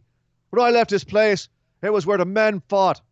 Now I come back, it's filled with a bunch of boys. What is this crap?" And then, of course, don't get me started on Matt Riddle. Don't get me started. Well, he didn't have to get started because Matt Riddle came out of the blackness and just tackled him, and the two of them started going at it. By the way, Finn Balor's got bags under his eyes bigger than I do, and I really don't sleep ever. That's one of the hidden secrets of Nick. You guys notice I post stuff all the time at the middle of the night. Well, because I don't sleep. Finn's eyes, he had bags as big as mine. He just came off of his honeymoon. You don't sleep on your honeymoon. No, that's true. That's a fair point. But that's been a good month now. He's been back. It's Finn Balor. What's going on with Finn? Is this a darker turn maybe to? It's also the lights don't help that they're giving him there. Those are really that's true. above That's lights. True. I like this Finn. It's kind of we've seen what he did before. We've seen where he went to in WWE. It was a pendulum swing, and now it feels like we're getting the Goldilocks of everything. And I'm chomping at the bit to see where this ultimately leads, because I'm kind of very invested in what's circling Finn Balor right now. They haven't really defined it, and I think that the anticipation of that is what it makes it so interesting, because he's coming out, he's interacting. We see Matt Riddle jump him. Okay, yeah. Just keep doing the anticipation stuff for the time being. I want to see what happens as we get in. We got going into War Games, I guess. I mean, it's interesting because Finn went from having the perma smile, like the perma creepy smile, to now he just has a permanent expression on his face, like he's watching someone finger their butthole. Like he just has this kind of like he almost like he smelled a fart. It's a weird expression, and I don't think that's helping his eye bags if that's what you're looking for. But he's definitely changed his character a little bit. Is that a thing? Somebody, people watch other people. Never mind. I assume it's a thing. I don't know from personal experience. Ian-isms, I guess. That's why the patrons pay their money. So then this all breaks down. You've got Undisputed Era come out to the ring. You've got Ciampa and Keith Lee come out to the ring to back up your boy Riddle. And this ends up in a match between Keith Lee and Roderick Strong because Keith Lee starts talking smack. Roderick Strong starts talking smack. We have a match between the two of them, which ends up being a really fun big man, little man match. And I was really enjoying this match. The only problem was it didn't really have a finish. It did have a finish. Keith Lee pinned Roderick Strong at the end of this, but we had a lot of interference at the end with everybody else coming back out to the ring. All kinds of madness. Finn Balor takes out Matt Riddle, and to end all of this chaos ends in Dijak coming out to make the save as well.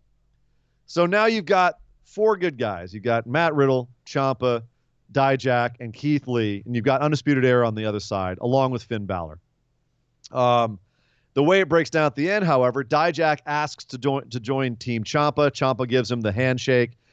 He and Lee face off and end up giving a handshake as well, which was a little pop moment for us because, Nick, what did we say? Dijak's joining the team. They listen. And here he is. But Matt Riddle now wants Finn Balor at Survivor Series, so he's out of the Survivor Series match. So once again, we're down to 3 on Team Ciampa. Plot twist. And, of course, this is because Johnny Gargano is legit injured. And he's out, and he can't have that match with Finn right now. So I have a guess. Who do you think number 4 is going to be? Well, I would say the winner of the next match. Really? Possibly. I think Wouldn't be surprised. Well, maybe. I still think if Dream's healthy, he'll be in the match. He'll be the surprise come out, but they might be waiting to see if he's healthy, and that might be true. And that might be why they're pushing this next guy so hard, and that's Swerve Scott, who had a match with Bronson Reed. Fun little match. Very fun match. Basically, both guys getting to show off what they can do. Both guys getting over. The crowd likes both of them a lot. Yeah. But Swerve does ultimately win this match. Defeating Bronson Reed, they had a nice moment at the end. A little bit of a little handshake. Nick's favorite thing, some sportsmanship. And then we had... what was supposed to be a match. That's one of those matches where I'm in the crowd going, both these guys, both these guys. And that was definitely a Swerve both these Scott, guys Bronson match. Reed coming out of that breakout star tournament. Even though Killshot didn't make it out of the first round, just look at how much he's been getting pushed over the last month or so. It's both of these guys have huge potential, and we know of Isaiah Killshot from his past as well as some of the stuff Bronson Reed's doing. I love that he's got this big singlet that says double C thick on it. Fantastic. Just steering into that kind of stuff. Both these guys. All day. Just both these guys. Yeah. Well, and then the next match, it wasn't a match. It was the next segment. It was supposed to be a match between Pete Dunne and Killian Dane, but it ended up being a beatdown on both of them by Damian Priest. All 3 of these guys, frankly, for me. Yeah. It pretty much looked like they're heading towards a triple threat at TakeOver. I see no other explanation. Yeah, but that being said, that's a triple threat I can't wait to see. Damian Priest doing a step up tope. Unbelievable for a guy that size to take out both Dunn and Dane here. What's my favorite new saying? Put it in my eye holes. The triple threat with these 3 guys. Please make that happen. Yeah. Man. Can't wait for this match. So so far, as we said, NXT running on all cylinders here, and it finished off with one of the best women's ladder matches I've seen in recent memory, Io Shirai versus Mia Yim. I think the only thing that kept this from being a classic was the fact that Mia Yim got injured in this match. Slow build, good, nice, stiff shots, some big spots. But then they're in the ring. Mia Yim's holding up the ladder. And Io Shirai does a springboard drop kick, and that ladder goes right across the bridge of Mia Yim's nose. And Nick, when there's 2 different kinds of cuts. There's the kind where you get cut and it takes a second for the blood to pool up because it's such a perfect slim cut. It takes a second for the blood to pool up and then it eventually seeps out. This was not that kind of cut. There's the other kind that just spurts out. This was a fire hose. She got blasted in the face, and by the second that she hit the ground, her face was starting to bleed all over the place. She sits up and turns over, and that crowd just very loudly went, "Oh!" immediately, and she turns over and just blood everywhere, just bleh, all across the floor. She got, Nick, ready for it? Busted wide open. Not busted open. Not busted open. Busted wide open. Yes. Because as Chris Daniels says, there are degrees. There are degrees. We're not busted open. We're busted wide open. Yes. So, Mia Yim got messed up, and Io Shirai had to sell like she was hurt too and couldn't climb the ladder while they patched up Mia. And unlike the Aaliyah spot earlier in the show, they didn't show them patching up Mia because there was like 5 people in that ring immediately going, uh-oh, that's not good. And to Mia's credit, she finished the damn match, and she took some nasty bumps to get there too. So, wow. The thing I want to say here is that I've been trying to tell y'all about some Mia Yim for a year. I remember when she first debuted, and there were some questions, right? Is she botchy? Is she green? Is she good enough? She's not green. She's been doing this for long enough. I understand. But those were kind of the comments and reactions and everything. But we've had our eye on Mia Yim for some time, and it's good to see her finally. She's in a ladder match. Not all the other spots aside leading up to what this was. This was a ladder match with Evil Shirai to determine what was it, the who goes first or something like that on the Survivor Series, or that's the War Games match. Well, I don't remember what the stake was. Advantage. Yeah. Thank you. Yeah. Mia Yim, not Candice LeRae, not any of the other girls that have been there for some time. Mia Yim.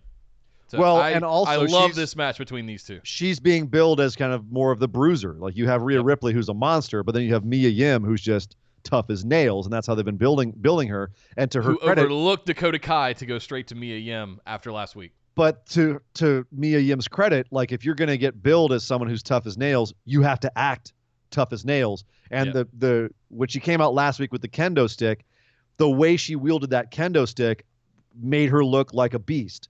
The way that she took that ladder to the face this week and came back and still, blood coming out of this barely styptic cut on her forehead, and she takes a power bomb off a ladder and double knees in the corner, albeit very safe double knees in the corner, but still takes some bumps to finish off this match. And then, by the way, goes to Smackdown 2 days later and takes bumps in a match. Are you kidding me? That will get you over with some toughness cred right there. Holy crap. We weren't done here yet. No. No. Because I should say that there was a part of this match that really shocked the hell out of me. Yep, me too. Because I had no idea that, because you had Dakota Kai outside kind of making sure that Mia Yim was okay, making sure. But then to back up Io Shirai, Kaylee Ray, NXT UK champ, runs out, scuppers the end of the match, and helps win it for Io Shirai. Kaylee Ray, how is she involved in Survivor Series? This one really confused me because we already had 4-on-4 for the Women's Survivor Series. Are we adding Kaylee Ray to Shayna's team? Where's Tony? Oh, come on. It's not all about Tony. It's a legit question. You're going to bring... So Kaylee Ray, for those that don't keep up, is the one that took the NXT UK Women's Championship off of Toni Storm. When Kaylee came out, I immediately popped because I thought Toni would be right behind her. Oh, my God. And seriously, give me a break here. Seriously. No, you're obsessed. You are. All right. But go ahead. You were wondering where Toni was. I'm done. No, you were wondering. No, don't pout. You were wondering where Toni was, and I'm telling Where's you. Toni? She doesn't have to be She doesn't. Not just because one woman from the UK comes into NXT does not mean that your girl Toni Storm has to be there too. I understand. You're some Toni Storm. You want to see her do well. You want your Toni Storm now. I want it now. I'm Nick, and I want what I want now. # my wrestling. But you can't get Toni Storm. You're getting Kaylee Ray.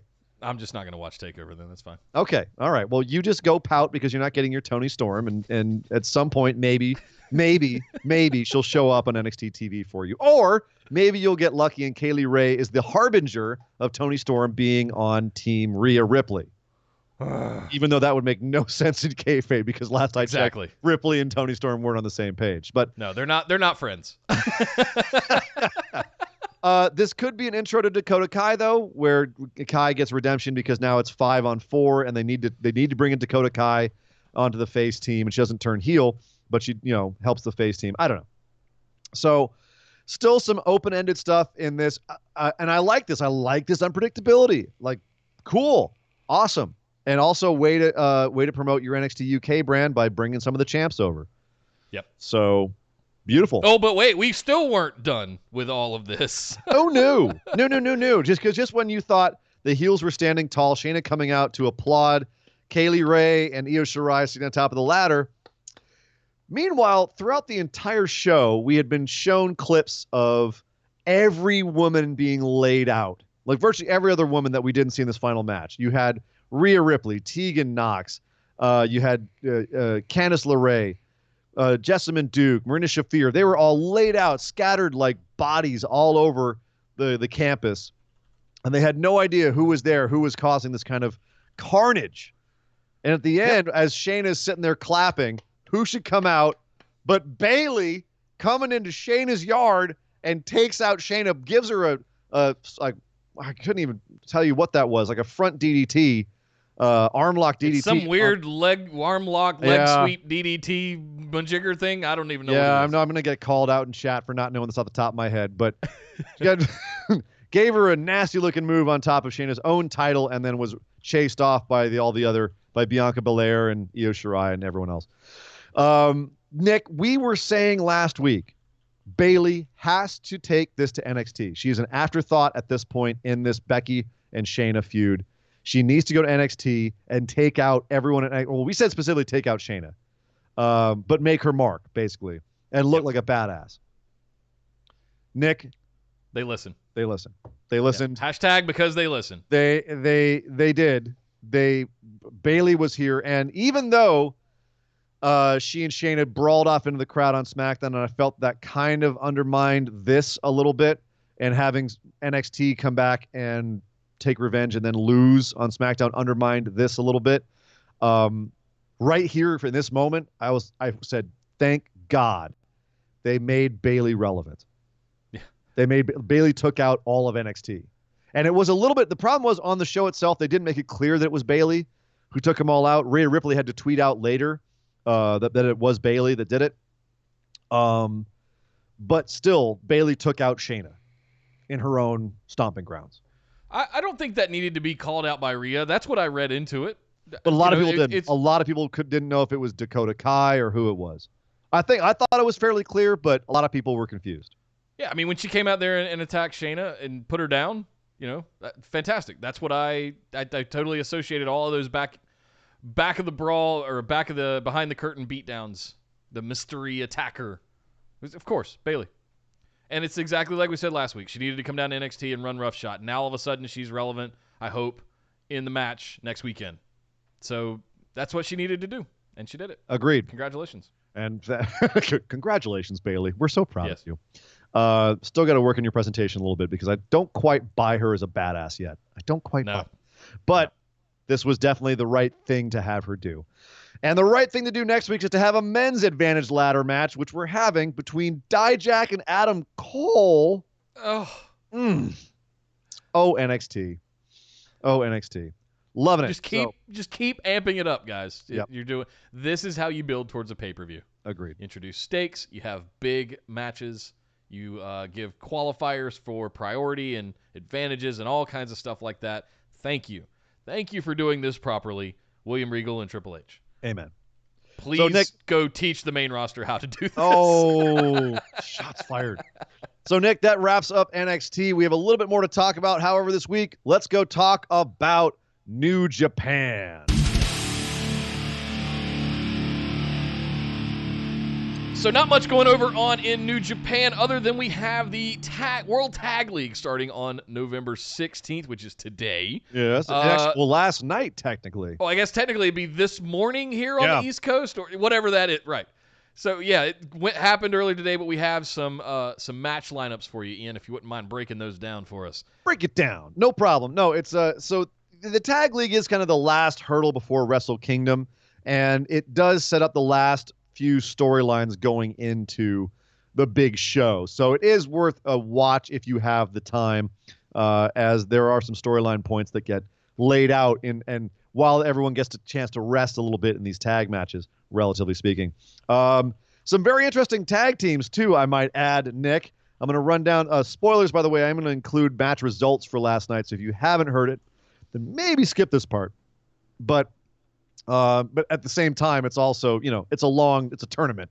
So not that big of a deal if you know the outcome of the first night. But you have Tomohiro Ishii and Yoshihashi on a team. They beat Zack Sabre Jr. and Taichi, who were on a team last night. Of course they did. Tanahashi and Hanare, which is an interesting team up there. They beat Togi Makabe and Tomoaki Honma, which makes sense. Makabe and Honma are there to put people over. Suzuki and Lance Archer are a team. Oh. Yeah, Nick, there you go, buddy. They beat Chase Owens and Bad Luck Fale from Bullet Club. Manabu Nakanishi and Yuji Nagata, the old dudes that are going to be putting people over. Of course, they lost to Kenta and Yujiro Takahashi, which is a team to watch out for. Hiroyoshi Tenzan and Satoshi Kojima they beat Shingo Takagi and El Terrible. Why would you put Takagi with El Terrible? Other than just to keep him from winning the whole thing. I'm just saying. Yeah. Maybe. Toru Yano and Colt Cabana. Boom, boom. Yeah, what is he doing in New Japan? What is Cabana doing in the New Japan zone? Teaming with Toru Yano. That's right. That alone is reason enough for you to watch right there, Nick. Oh, God. Okay, I'll be watching that tonight, guys. But they did. They lost their first match to get this. Mikey Nichols, you may remember as part of TM61 from NXT, and Jeff Cobb, who are a team. Whoa. So, yeah, our boy Jeff Cobb back in New Japan teaming up with Mikey Nichols. Very cool. David Finlay and Juice Robinson are a team. They beat Hiroki Goto and Carl Fredericks. Okay. And Fredericks, I think, there's to eat pins for Goto. Jay White and Gato beat Naito and Bushi. So those are all of your tag teams in this tournament. The thing for me is looking at all these tag teams and going, well, who the hell is going to win this and go to face Guerrillas of Destiny at Wrestle Kingdom 14? Because I'm not seeing any, serious tag teams in here. I would love to see Suzuki and Archer, but they're also heel teams. You almost need a face team to go face the Guerrillas. Yeah, that's kind of what I'm thinking. I'm not seeing anything really. Yeah, I'm torn. Finlay and Robinson? Jeff Cobb and Nichols? No, because Cobb's only there on a limited basis. He's got to go back to Ring of Honor. So, yeah, I'm having a real tough time looking at this and seeing who wins. Ishii and Yoshihashi and Finlay and Robinson are the only ones that I look at and say they're not doing anything else. And they're a face team that can go face Guerrillas of Destiny. I'm kind of shocked here. I got nothing. Chase Owens. And this is for the tag title match at Wrestle Kingdom, right? Yeah. Yeah. Kenta is the never openweight champ, so he's not going to win it. Maybe Sabre Jr. and Taichi, because they got nothing else going on. But then again, then that's fact. But that's Suzuki going against Bullet Club though, so that could still work. That's a good point. So yeah, weird. It's a weird one this year. Very weird one this year. But anyway, that is it for New Japan. That'll be going on for the next few weeks, and worth keeping an eye on. We'll let you know what goes on right here on this very show.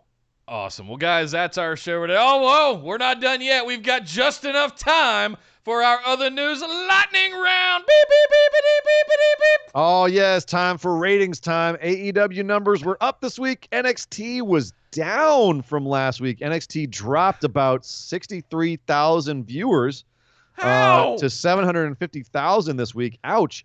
Whereas you want to know how? You bury them on your main roster shows. That's how. Oh, dang, Nick. And then AEW went back up very close to 1,957,000 viewers, up 130,000 from last week with a 0.43. So AEW, this is the crazy thing. Look at this, man. 0.25 for NXT and a 0.43 for AEW in that 18 to 49 demo that everyone's shooting for. NXT and AEW is just crushing NXT in that demo. Wow. Anyway, so Yeah, interesting. Looking at the pattern here. AEW took a bit of a hit at the end of the MLB season, but they are coming roaring back after their pay-per-view. NXT had a big jump for AJ Styles and the OC, but dropped back down afterwards. My goodness. You may have probably heard, seeing as he was trying not to break the internet, but the world, CM Punk debuted on Backstage. Oh, wait, Nick, that's right. We announced that back on September 26th that he was going to be on that show. Because you legit heard it here first. We did break that story, thanks to one of our listeners, Mr.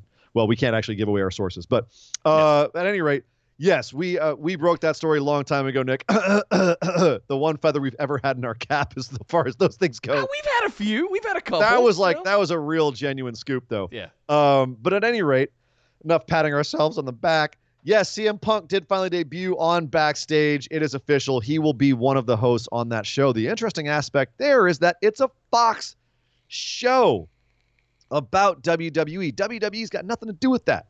So he really genuinely can say kind of whatever he wants. And if anyone on that show, a lot of other people on that show, whether it's Renee Young or Booker T who want to stay in good with WWE, or Ryan Satin who wants to continue to get his material, doesn't want to burn any bridges. No one else wants to burn bridges. CM Punk doesn't give no crap about no bridges. So that could be some really interesting stuff coming out of that boy's mouth on Backstage. I did notice that when they did the debut on Backstage, they actually played Living Color, Cult of Personality. They did. When they did the recap of that debut last night on Smackdown, they played not that song. Not that song. No, they definitely. Interesting. Yes. They didn't make a big deal about CM Punk coming back. They're like, oh, yeah, CM Punk's on Backstage. Go check it out. So, very interesting. I loved that Adam Cole was on the episode that CM Punk came out on. Adam Cole immediately starts playing air guitar when the song started. Channeling Kyle O'Reilly. A nice little moment. Jordan Miles. Excuse me. I shouldn't call him that anymore. He hates being called that, even though he made up the name. ACH quit WWE. He posted a Twitter video rant, which has since been taken down, although I do have a link I could probably post in the group for a site that saved that. That was an expletive-filled video about how he was leaving WWE, officially quitting them, even though, he's still under contract to them, technically, but he will not be going back to WWE, called them a racist company, and doesn't want to work for them anymore, and is looking forward to getting back out on the indies. He also had a AMA on Twitter. Some of his answers to that was that he'd prefer to go to New Japan over AEW. Interesting. He doubled down and said, or tripled or quadrupled down at this point, said WWE's racist because of the T-shirt and that they lied to him about it. He didn't go into detail about that, but he did point out WWE's past, even though he didn't list any specifics. He admitted that the T-shirt triggered things from his past, and a lot of anger came up with it. That caused him to come at a lot of people the way that he did. He refused to apologize for what he said again because he said he meant what he said at the time.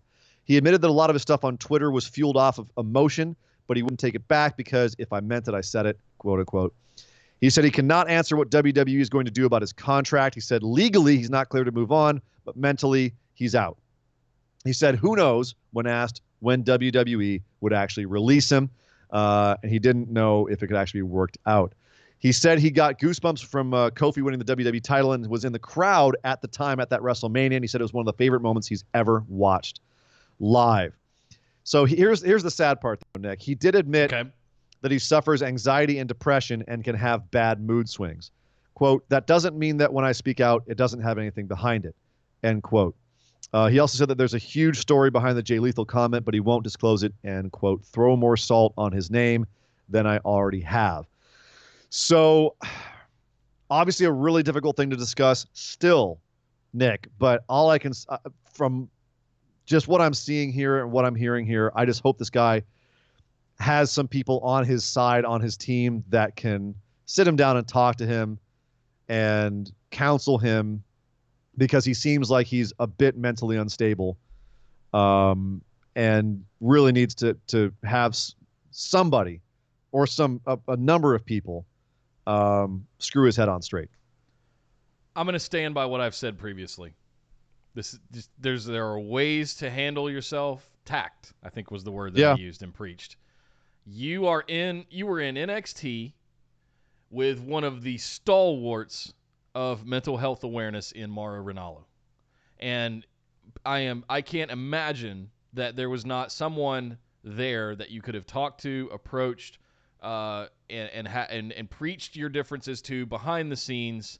If you didn't get the answer you wanted out of management, that's fine. There are other ways to do it than Twitter. Twitter is poison. It's absolute poison. As I can attest, yes. This is not the way. Exactly. Look at what happened to you for saying one, not even derogatory thing. Oh, Chris Jericho, I'm disappointed in you. Unleash the flame war, right? Yeah. So what you've now done is I think you've torched maybe not your career, but nobody's going to want to work with you because of the way you've handled yourself, not because of the material that you were upset about. It's the way you've conducted yourself. And that's unfortunate. And it's funny because everyone was on his side with the shirt thing. Everyone's like, yeah, that really until sucked. He started tearing them down. Until he took out Jay Lethal. And when he went for Jay Lethal, that's when everyone turned on him. And and as more and more of the story came out, everyone started to realize, oh wait, no, this is ACH actually kind of going off the rails a little bit. And he, as he said, he admitted he's got mood swings and depression and all the rest of it. Like, this is very obviously, this guy is I don't know him, and I don't know any more specifics beyond what I'm seeing here, but it does feel like there is an instability here that needs to be addressed. And Antonio Brown, anyone? And a reaction. Oh, don't bring him up. I'm a Raiders fan. We don't like to talk about him. But yeah, where there's something else going on here beyond just the things that are happening in his life, like the way that he's reacting to things and the way that he is interpreting and processing things is under question. So it will be interesting to see where he lands, who will continue to want to work with him. I have no doubt there will be people that want to work with him. The guy is massively talented. He's insanely talented. So, it's such a shame. Again, such a shame. And it wouldn't. I don't know. I'm very curious to see what the future has for ACH. It's interesting to me as well. Like, when you go through your career in certain ways, you have to pick hills to die on. Sometimes you have to pick battles to fight. And I'm not saying that he picked the wrong battle to fight, but it's tact. It's the way you went about it. And are you willing to torch everything the way that you have over something that likely was a miscommunication or something you just simply didn't agree with, but you were under contract to adhere to. Well, there's all kinds of things we can speculate on here. I keep going back to. We don't know the whole story. Keep going back to the way it was handled and the way that he went about addressing the issue. Yes. It's Twitter. Let's not excuse WWE for their culpability and the things they did wrong here, which they did. But yes, absolutely. Like, when it comes to how to deal with the situation, this was absolutely not the way to go about it. No. Even at the first, you could even say, yeah, all right, I understand some of the ways he went about it. If he felt there was no recourse, and this is a weird comparison, but right now Taylor Swift is fighting with the owners of some of her old music and trying to get back control of it. She had no legal recourse, so she took to Twitter to energize her fan base to come to her support, right? And now they're going after these guys and saying, "Hey, release Taylor Swift from release from you. Let her do what she wants with her music." Sometimes there is a recourse there where you speak out on things that you don't feel you have the power. You have to embarrass those in power. So you incite the mob? But sometimes that speaking truth to power or inciting, sometimes inciting the mob will work where negotiations won't. That was not, however, how this went down sequentially, is what I'm saying. I'm agreeing with you, Nick, is that the time to incite the mob is not now. After everything else has been exhausted. Exactly. Yes. When everything else has been exhausted, then incite, then get the pitchforks out. So that was, anyway, we're spending too much time on this.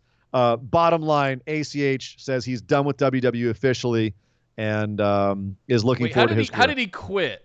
Why isn't Luke Harper quit? How can these people get locked into contracts and stuck in catering for 6 months and ACH can just quit? Well, the same thing that Neville did, where or Pac did, where he just went home. That you quit by just sitting out the rest of your contract, which is dangerous because he's not going to be able to go out and do indie shows, but he's got to sit there and wait until his contract is done. And we don't know if that's 6 months. We don't know if that's a year, 2 years. We don't know how long his contract's for. But unless WWE wants to release him or they say, okay, yeah, you go do what you want, he's under contract until his contract's done. But he's not going to go back to WWE is what he's saying. So someone else who may be having an indefinite leave of absence is Brian Kendrick, who tweeted out that he's taking a, quote, indefinite leave of absence because he's not appreciated. I have to say the look of this tweet, though, it looked like a little bit more. He said that was the reason why?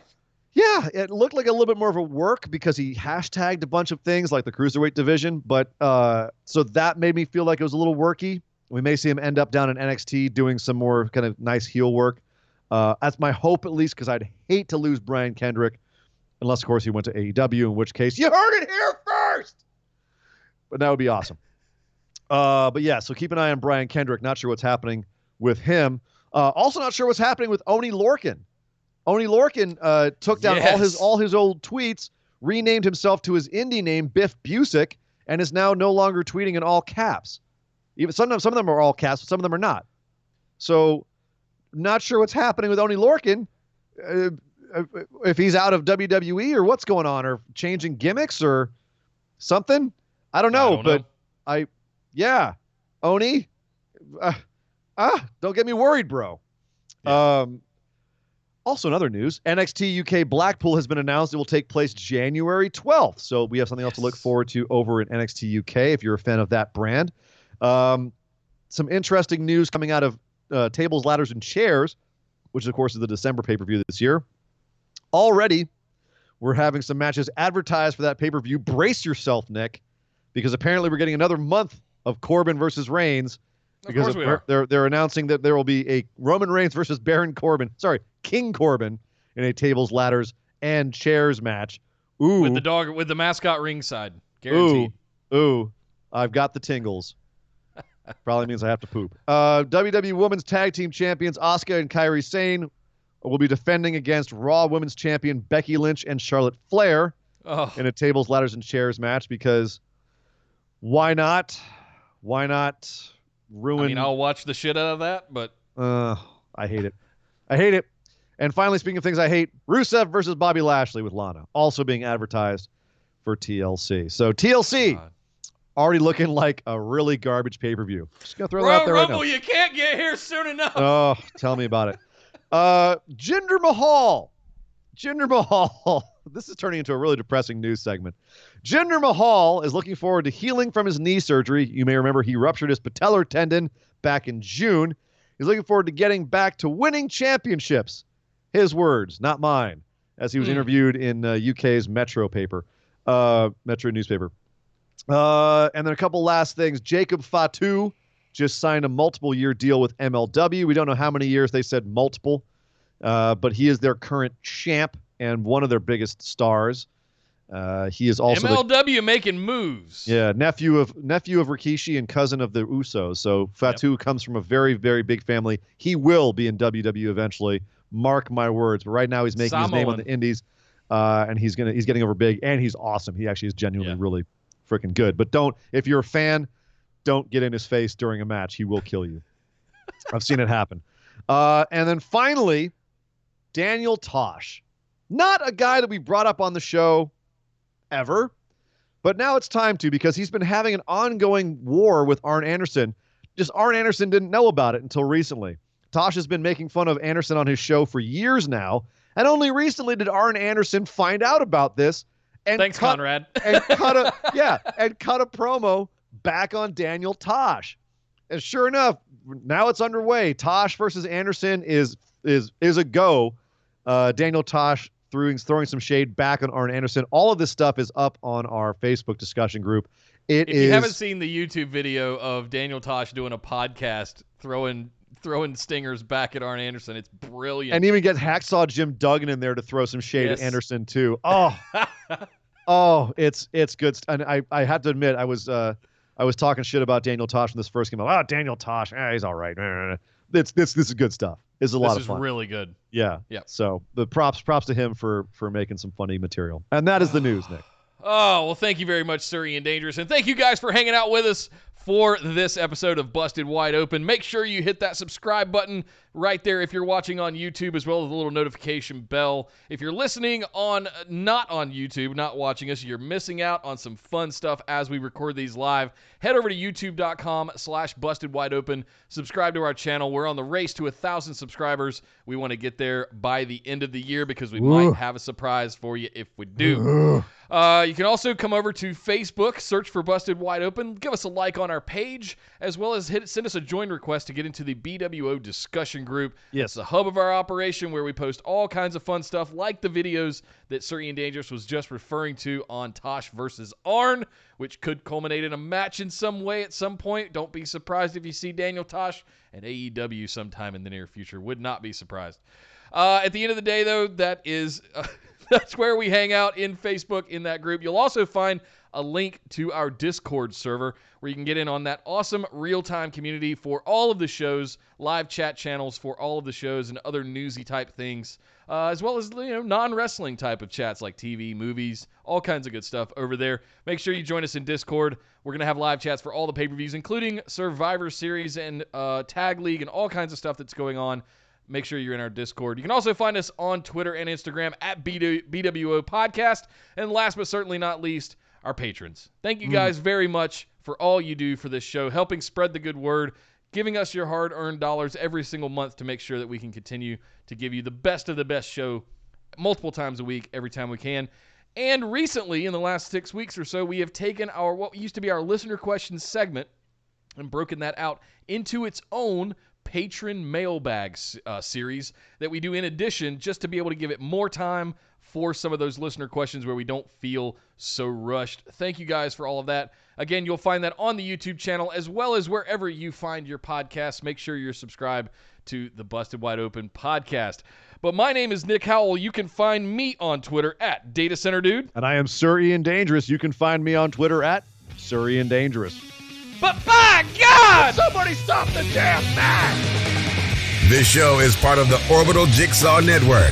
For more episodes, subscribe to us on iTunes, Google Play, or Stitcher Radio. For details and show notes from each episode, check us out, orbitaljigsaw.com.